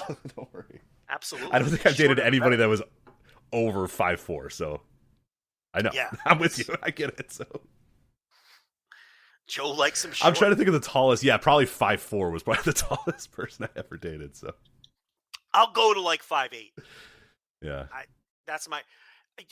I don't, once it gets to the double digits, 5'10", 5'11", I'm not interested anymore. Joe Lanza's a little scared. I'm out. I'm not scared. It's just you like what you like. Yeah, for sure. Yeah. All right. So we should talk about Wrestle Kingdom at some point, right? Is that next on the sheet? It is next on the sheet. I think okay. I think we're gonna have to do an overrun on this show. What do you think about that? Oh, you want to go overrun? I think we're gonna have to do an overrun because I think we have a half an hour left. We haven't started Wrestle Kingdom. We still have Final Gate. We got to talk about 0-1 Happy New Year. We got to talk about Noah the New Year. We have to talk about the Restival. So I think we're gonna have to do. We don't have to talk about 0-1 or the Restival, but we haven't done an overrun in a while. Let's do it. Yeah, let's do it. So by the way, if you are listening, don't change. If you're listening live right now, you are good. Stay here. We are not going anywhere. We will come. We will do the overrun on this live feed. If you are listening elsewhere, if you're listening on podcast feed, if you're listening on the free feed, when the show ends, the show will end, and then we'll do the other part of the show on the overrun, patreon.com/voicesofwrestling, voicesofwrestling.com/Patreon, flagshippatreon.com as well. $5 tier. You'll hear those last things. I believe Final Gate and 0-1, Noah, and Restival will all be on the overrun. So whatever we don't get to here. Right. Now, I'm imagining 30 minutes will get us through Wrestle Kingdom, so we'll see what ends up happening, though. If you're listening live, we're going to end the show and do the closing greeting and everything, but stay. Don't leave. Yeah, just stay. Yeah. So we might take a piss break or something, but just stay. If you want to hear the overrun live, you can listen to it live. So there you go. All right. So, Joe, there used to be I did just pee into this empty little thing. You didn't have to tell me that. I did it while we were talking about Lark Voorhees. So, anyway, let's see what we can get to here in the final. What do we got? Half hour. Final half hour, yeah. So there used to be a time many years ago, aka 2 years ago, where Wrestle Kingdom, the preview for Wrestle Kingdom used to take up all 3 hours. Do you remember that, Joe? All 3 hours of the show was Wrestle Kingdom. That's it. It's true. It's all we would do. We would get there, and I would say, Joe, what do you want to talk about? And you said, there's nothing. Wrestle Kingdom's in 3 days. There's nothing else to talk about. Right. And we would just preview every single match in excruciating detail. We now have a half an hour to do nights 1 and 2, and I think that will be more than enough. Well, you are an official New Japan hater, as they like to say on the streets. So listen, it's unfortunate. I would love to do 3 hours on the Wrestle Kingdom, but of course, yeah. Okay. Me and me alone. But no, it's seriously though, it is the buzz for Wrestle Kingdom is. I mean, it is not zero. Man, subterranean. It's low. It sucks. It just sucks because, like you said, it used to be 3 hours of the show. We would just preview Wrestle. That was it. That's all we were gonna do is preview Wrestle Kingdom. And people would ask, when are you previewing Wrestle Kingdom? When's the Wrestle Kingdom preview episode coming? Some of our best, most listened to episodes still to this day were Wrestle Kingdom previews back in the day. Yes. We'd have people fighting over previewing Wrestle Kingdom for the website. We'd have people fighting over reviewing Wrestle Kingdom for the website. Also true. It's just, oh man, it's where we've gotten to in 2 years.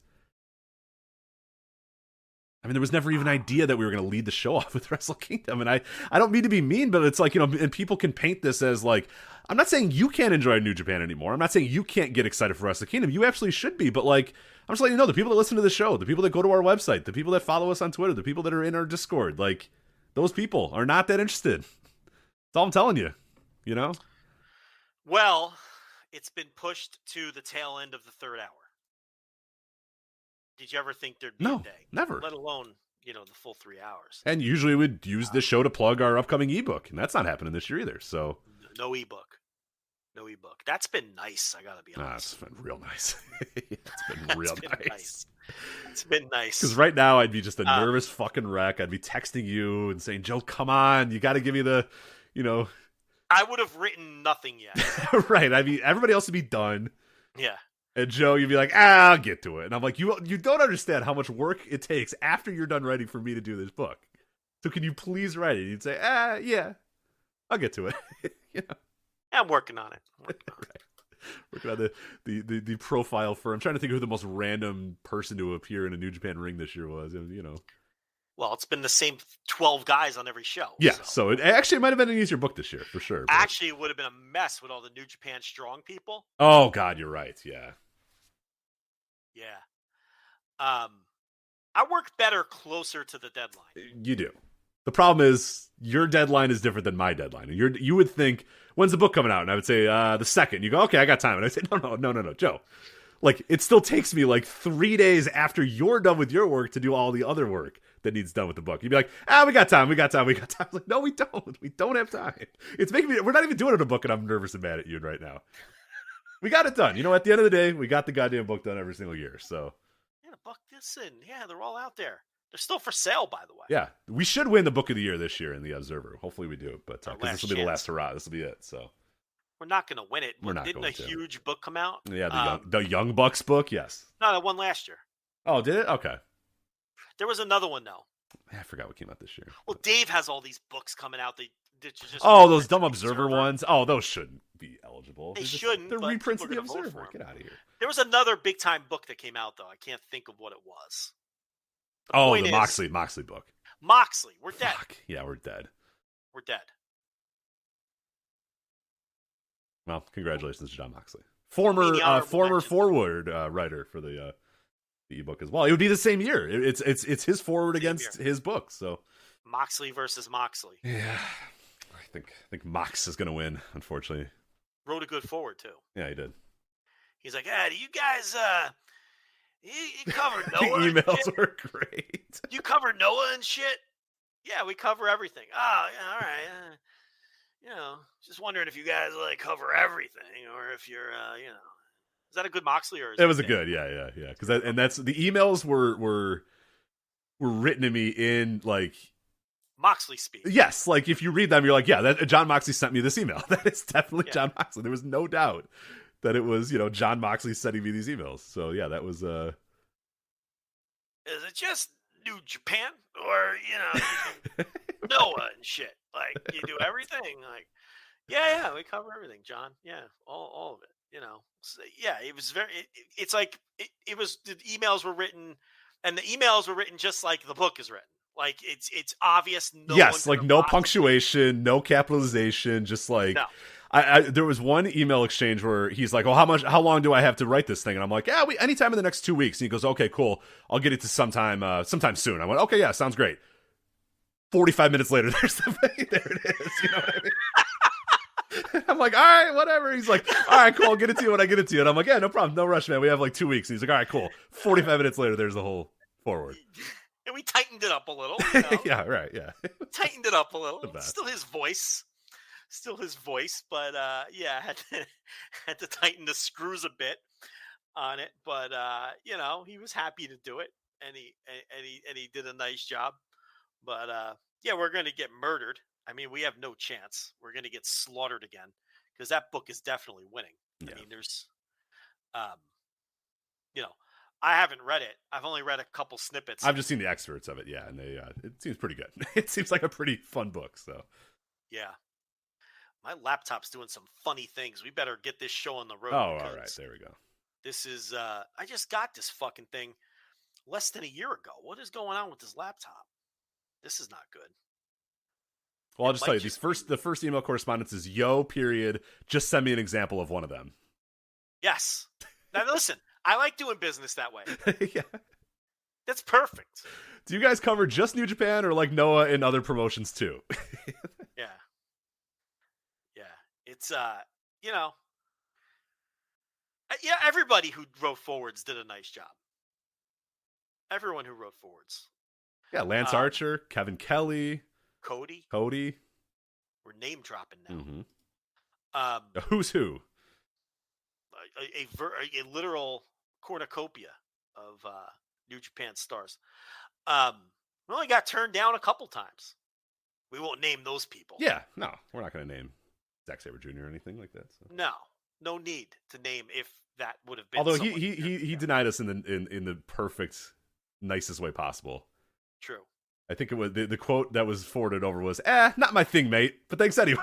I was like, all right, yeah. I was like, you know what? Yeah, that's fine. Like, he didn't say no. He just said, "Not my thing, mate." We were like, all right, yeah. Yes.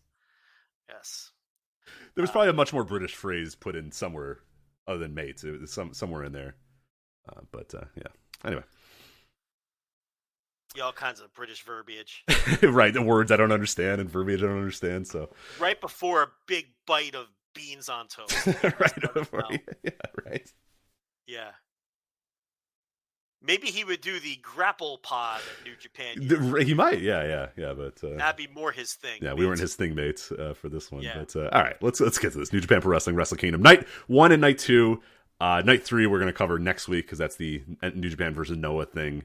And then we got some time for that as well, because that's not might until have some the 8th. Hot scoops for that. Yeah, we'll see what goes on with that. But that's on the 8th. But Night 1, January 4th, we got the Rambo winner challenges for the KOPW 2022 trophy on Night 2. I kind of just wish it was the old Rambos and it was just for nothing, but or just a large oversized check. But instead, it's for the KOPW.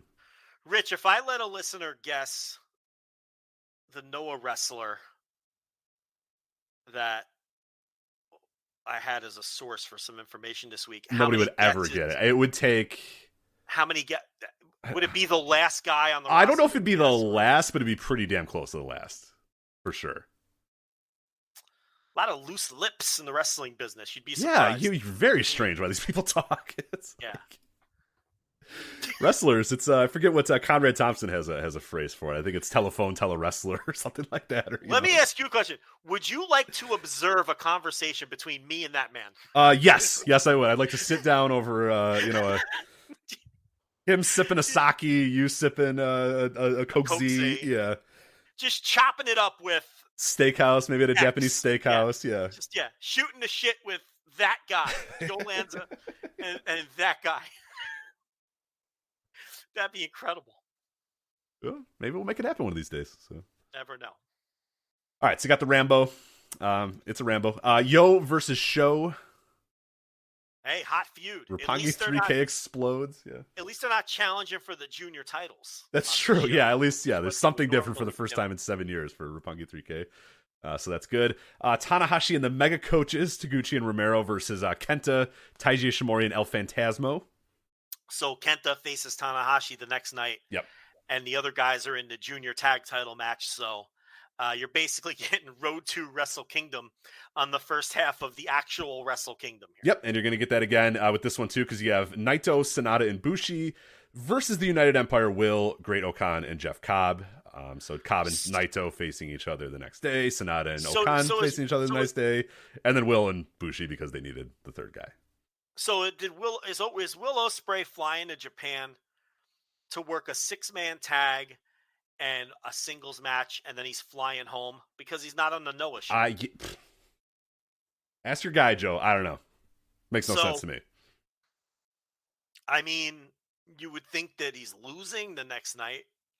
I mean, I think Okada is going to win both matches. There seems to be a groundswell of people who think Shingo is going to run the table here. I haven't seen anybody pick Will to win the match on night 2 and be the guy standing tall at the end of it all. I think that's the least likely outcome. I agree. But it's kind of weird that they'd bring him in just for these 2 shots. Yeah, he feels like a complete non-factor in the domestic product right now. And it seems like the best way to keep him around is to, keep him around and have him on that Noah New Japan show. But yeah, it feels like he's a special guest of these shows, and then he just goes back to his home territory or whatever. And I guess he's kind of doing that, but it's very, very. I don't get it. I don't know. It's funny though because he was trying to build a match with Marufuji on Twitter, and obviously that's not happening, either singles or tag. So. Is there anybody not on that Noah show that they could presumably, let's say in a scenario that Will does win the title, is there a way that they can announce Will versus Wrestler X? There's no way, right? I'm trying to think of who. That's not the way they do things. No, that's not. No, it's not. So that's yeah. It would make no sense to do that. I'm just trying to figure out a scenario that makes sense, because it just doesn't make sense for him to fly in for these shows and then bounce and not be on those other shows. None of the United Empire is on those shows. No. But there's nobody left on the Noah roster that you could say, oh, they're holding off X, Y, and Z because they're going to have them against the United Empire. I mean, they're all there, right? All the guys are there. Everybody's booked. So, I don't know, man. Well. It's weird. I guess we'll find out. We'll have some more clarity on January 5th, I guess. I did the LIJ one. Catch Wrestling Rules. A little bit of a disappointment here. Shibata making his return, but it is in Catch Wrestling Rules versus To Be Announced, the very dangerous To Be Announced. Well, I have a theory here. I think this is all an angle. I think that this is setting up somebody striking him in the head and getting a lot of heat for doing so.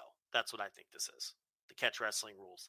Because if he wasn't cleared and they were doing another exhibition, they would label it as such.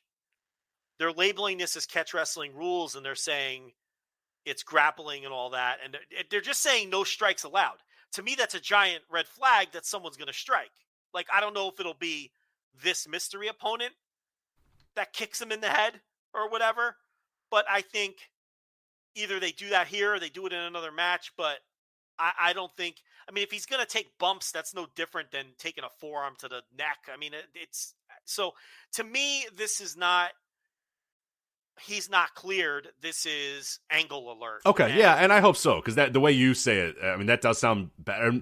At first, I didn't think of that theory, and then when I saw people mentioning that, I was like, oh yeah, that's pretty good. I kind of hope that is what it is, because if you want this, it at no other point in this comeback did it feel like we were kind of half-assing the comeback, and then it felt like we were half-assing it. So yeah, like he's saying, hopefully that is sort of a weird way to work it out and get some heat on whoever it is. Yeah. Whoever that To Be Announces, which is also strange too, that we still don't know who it is, because, are you putting heat on a Kota Ibushi? Because that was somebody you theorized a couple weeks ago that TBA could be Kota Ibushi, but... Okay, so I think it originally was supposed to be Kota Ibushi, but he wasn't cleared. Because I do know now, for sure, through a wrestler on the show, that Wrestle Kingdom Night 3, the original pitch, the original plan was, let me find the show. the original plan for that big tag was going to be, where the hell is the show? It was going to be, do you have that listed on here? I don't have it listed on our doc. No, it's not on our doc. Okay, it was Okada. It was supposed to be Okada, Tanahashi, and Kota Ibushi versus Muto, Kiyomiya, and Go Shiozaki. Ibushi didn't get cleared, so they bumped Shiozaki from the match, and it's a 2-on-2 tag. But what they originally wanted to do was a 6-man tag. And that is new information that I didn't have before from the New Japan guy, but that I got from the Noah guy that the conversation last week with the Noah guy. But Ibushi wasn't cleared. So all of these shows were announced around the same period of time. So I'm thinking they wanted to do Ibushi versus Shibata, but Ibushi didn't get cleared, and now that's why it's a TBA. And Right. It all makes Okay. sense Yeah. because Ibushi got pulled from the planned 6-man tag, which isn't the main event right now for the Noah Wrestle Kingdom show, but I think ultimately it's going to end up being the main event. I think the only reason they can't say it's the main event now because Shingo's still the champion, and they don't want to. So they're saying Shingo is the main event. You understand what I'm saying? Got it. But I think when Shingo loses I think Shingo's going to lose the title, and I think Okada is going to come out of the Wrestle Kingdom with the title, and I think that tag is clearly the real main event: Okada and Tanahashi versus Muto and Kiyomiya. I think everybody recognizes that. But because Shingo is still champion, they have to bill that as the main event. Especially since Nakajima is in the match too. So, but at any rate, the point here is Ibushi was supposed to be in that, but he hasn't been cleared. So my theory is that he was going to be Shibata's opponent.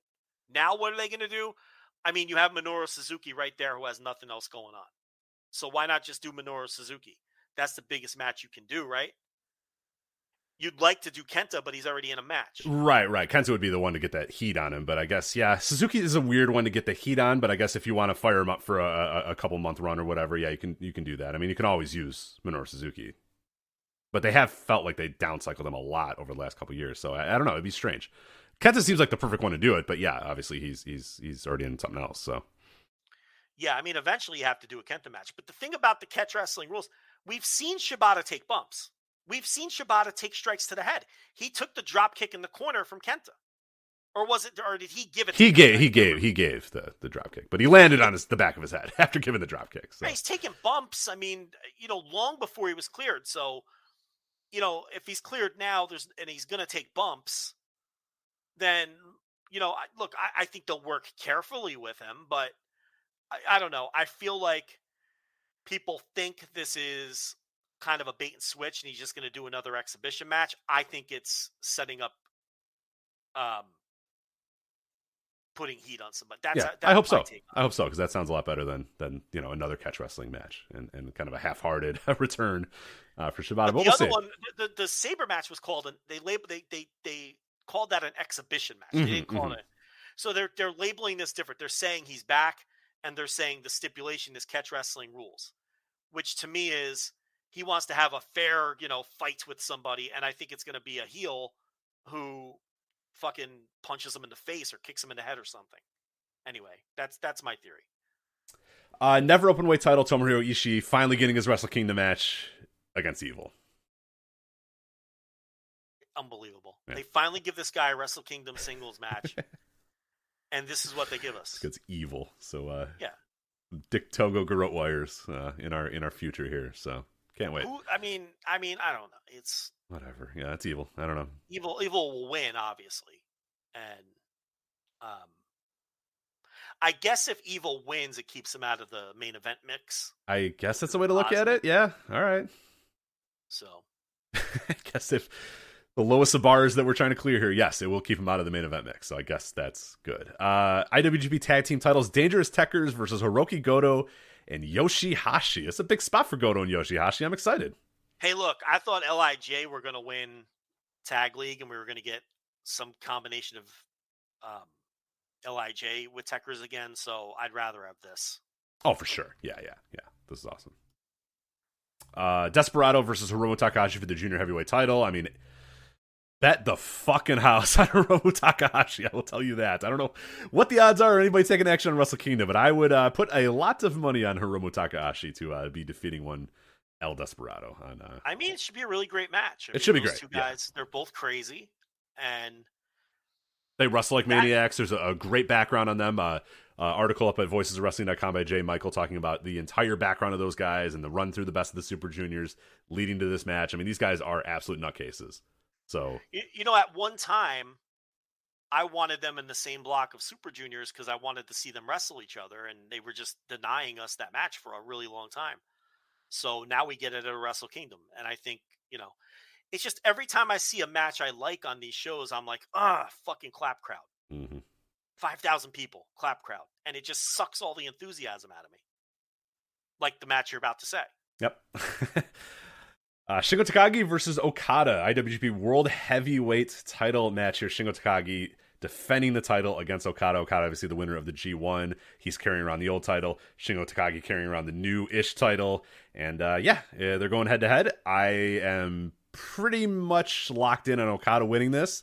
I guess I could be somewhat surprised, but I think it all signs to me point to Okada leaving this these first two nights as the champion. But you want to convince me elsewise, or I don't. I think, how can you not have Okada on the second night? So I think they're doing Okada sweeping through both matches. It'd be really weird to have night 2 and have Okada not be on the show. So, and Shingo had his little run. It's just, look, we're tired of the title turmoil bullshit every year, so we'll just leave that aside. We've ranted about that many times, so we can save that. But if these were full domes with fans that could cheer in a non-COVID world, we'd be really excited about Shingo versus Okada, and then either of those guys versus Will Ospreay, because those are both going to be really great matches. But again, my enthusiasm just isn't there. Not even so much because I'm down on New Japan. I'm just down on COVID. Yeah, it's just the clap crowds are they just suck the energy out of anything. And there was a time where you could tolerate it. There was a time when you're like, hey, look, there's no other option. There's nothing else to do. It's fine. I get it. I understand. But it's a tough watch. It's hard in every company. It's made Japanese wrestling for me in 2021. I'm down on all of it, even though some of it's been really good and there's been things that I've really liked, but just ultimately I'm just kind of I have this weird disappointment with it all, because it's just, at the end of the day, it doesn't matter how, there's always a ceiling on how good something's going to be in my mind. And some people say, oh no, that's not true, that's right. Okay, I don't care what you think. I'm telling you what I think. It's down for me. My enjoyment of it is down. I love when I say this and people say, what are you talking about? Some of the best matches ever happened in the last 2 years. Okay, good, great. Maybe to you, but I like hot Japanese wrestling crowds. I like, Shingo kicking out of a fucking Rainmaker and the crowd going nuts. I like that stuff. Sorry, kill me. Jesus. I don't like fast clapping. I like noise. It's a hot take, apparently, around some circles. It sucks the enthusiasm right out of me. Yeah. It's hard. Night 2, we got the junior heavyweight tag team titles. Flying Tiger, the Tiger Mask Robbie Eagles unit here, against Taiji Ishimori, El Phantasmo, and Ryusuke Taguchi and Rocky Romero. Well, I wish it wasn't a 3-way. Just pick a team. I know. It's yeah. I don't know. Classic, classic undercard. They love that. I don't know why they love it, but they love it. We have a Stardom offer match here. Mayu Iwatani, Starlight Kid, Tam Nakano, and Saya Kamitani. So, all right, some good talent. The little bit of Joshi I watched, that's a lot of good talent on that match. So I'm excited to see how that works out. KOPW 2022 Trophy 4-way match. TBA. Don't care. Well, didn't Yano win the fucking drunkard? Yeah, I think he won the drunk one, so I guess he's there. And then the winner of the Rambo, right? Yeah. Is that how that works? And then I guess there's more people. I don't care. Don't care. Never open weight 6-man tag titles. Evil, Yujiro, and Sho versus Roki Goto, Yoshihashi, and Yo. Yeah. It's Goto and Yoshihashi are in 2 double champions. They're going to be double champions at the end of this night. Yeah, 2 title matches. So that's interesting. But House of Torture, you know what's coming. So it's hard to be excited. about any match involving any of those guys.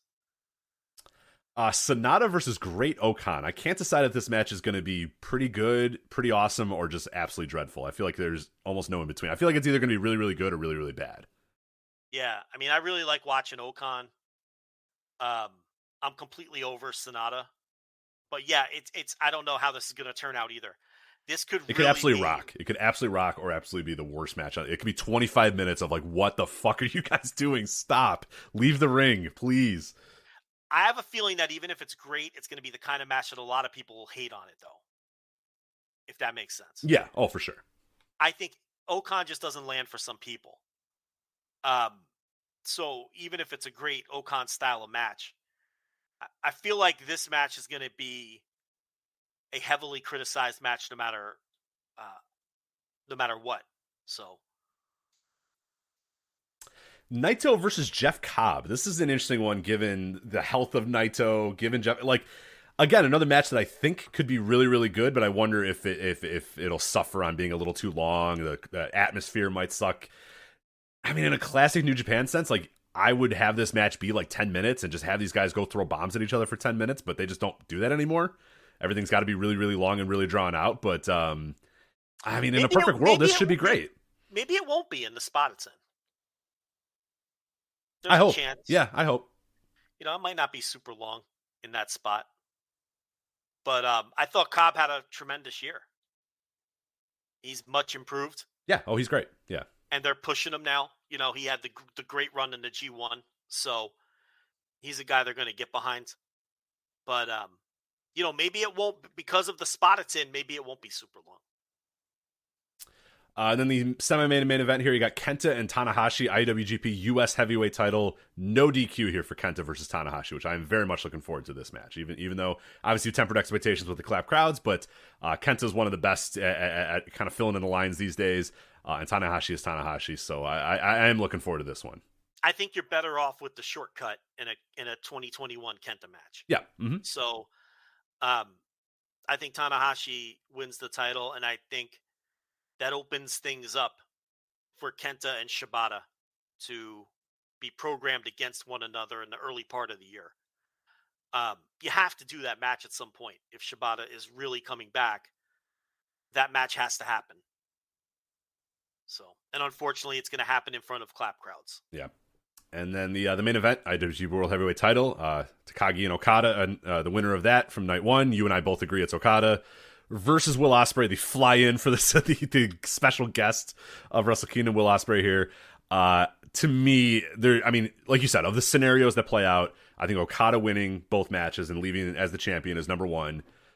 Very distant number two is Shingo, and in nearly impossible number three is Will Ospreay, right? I just think it'd be really weird to have Okada lose on night one and then just not be on night two. Yeah, he's just done. He just doesn't wrestle. Yeah, so that would be weird to me. Now, if you had Okada in some other match on night one and you did Takagi versus Ospreay on night one with the winner facing Okada, I think I would make a better case for Shingo. But I don't feel like they're just going to leave Okada off of night two. So that's primarily why I'm picking Okada to win the whole thing. Wouldn't shock me if they have Shingo run through both of them. I would be stunned if Will Ospreay comes out as a troll heel and he spoils whoever wins the first night. That would surprise me a lot. I don't think they're going to do that. Yeah, it would be pretty bold, but I mean, I guess they've made some pretty bold moves over the last couple of years, so I guess anything is possible. But yeah, I would put it as pretty unlikely. But I've been kind of off base with my predictions on New Japan for the last couple of years. So, and I know that Will Ospreay has feuded with both of these guys, and these have been his primary opponents over the last year and a half or 2 years. But I think the story of Okada beating him is the better story, and it's the kind of story that Gato tells, because they wrestled last year. And the whole thing is Okada is who Will Ospreay betrayed in the G1 2 years earlier. And, I know Okada already got his hands on him, so to speak, but, now for the title a year later, and then it's just Gato booking. And then at some point down the line, Will Ospreay gets him, You know, I feel like Takagi and Ospreay were just like, there's no more story left to tell. Right. They've told that story many times. They've had their great matches. Yeah. And those are more just two guys having great matches against each other and all that. And I guess I just think the long-term Will Ospreay narrative is with Okada, and he has to figure out a way to overcome Okada to get to Okada's level and all of that. And it does kind of feel like as well, and maybe my read on this is a little, you know, I'm taking my personal bias on this or whatever, but it does feel like they maybe realized that the confusing title thing was not a win. People didn't really love it. It kind of was annoying. People aren't really and Okada's whole preaching of like, hey, this, you know, this title, this old title, this meant everything. You know, this is the true title of this company. Like, I think it's a good way to kind of button up everything, to have Okada have all those, you know, have the old title, have the new title, hold it both, and then whatever the next future of it is, it feels like maybe they're kind of do a soft reset on what they were doing before and realize that, okay, maybe we made some missteps in the last 2 years with this title and renaming it and redesigning it and all that sort of stuff. Again, my read on that could be completely off, and maybe he embraces this new title and that's the way it goes. But to me, he seems so strong in that, like, this new title stuff's kind of a joke and kind of stupid, and I'm gonna bring everything back to where it needs to be. And unify New Japan in the way it needs to be unified. That's at least my read on it. And I can't say for certain if that's exactly what they're going to do, but I would like if that's the way it goes. But Will Ospreay's only win over Okada is when Great Okan got involved at the G1. Right.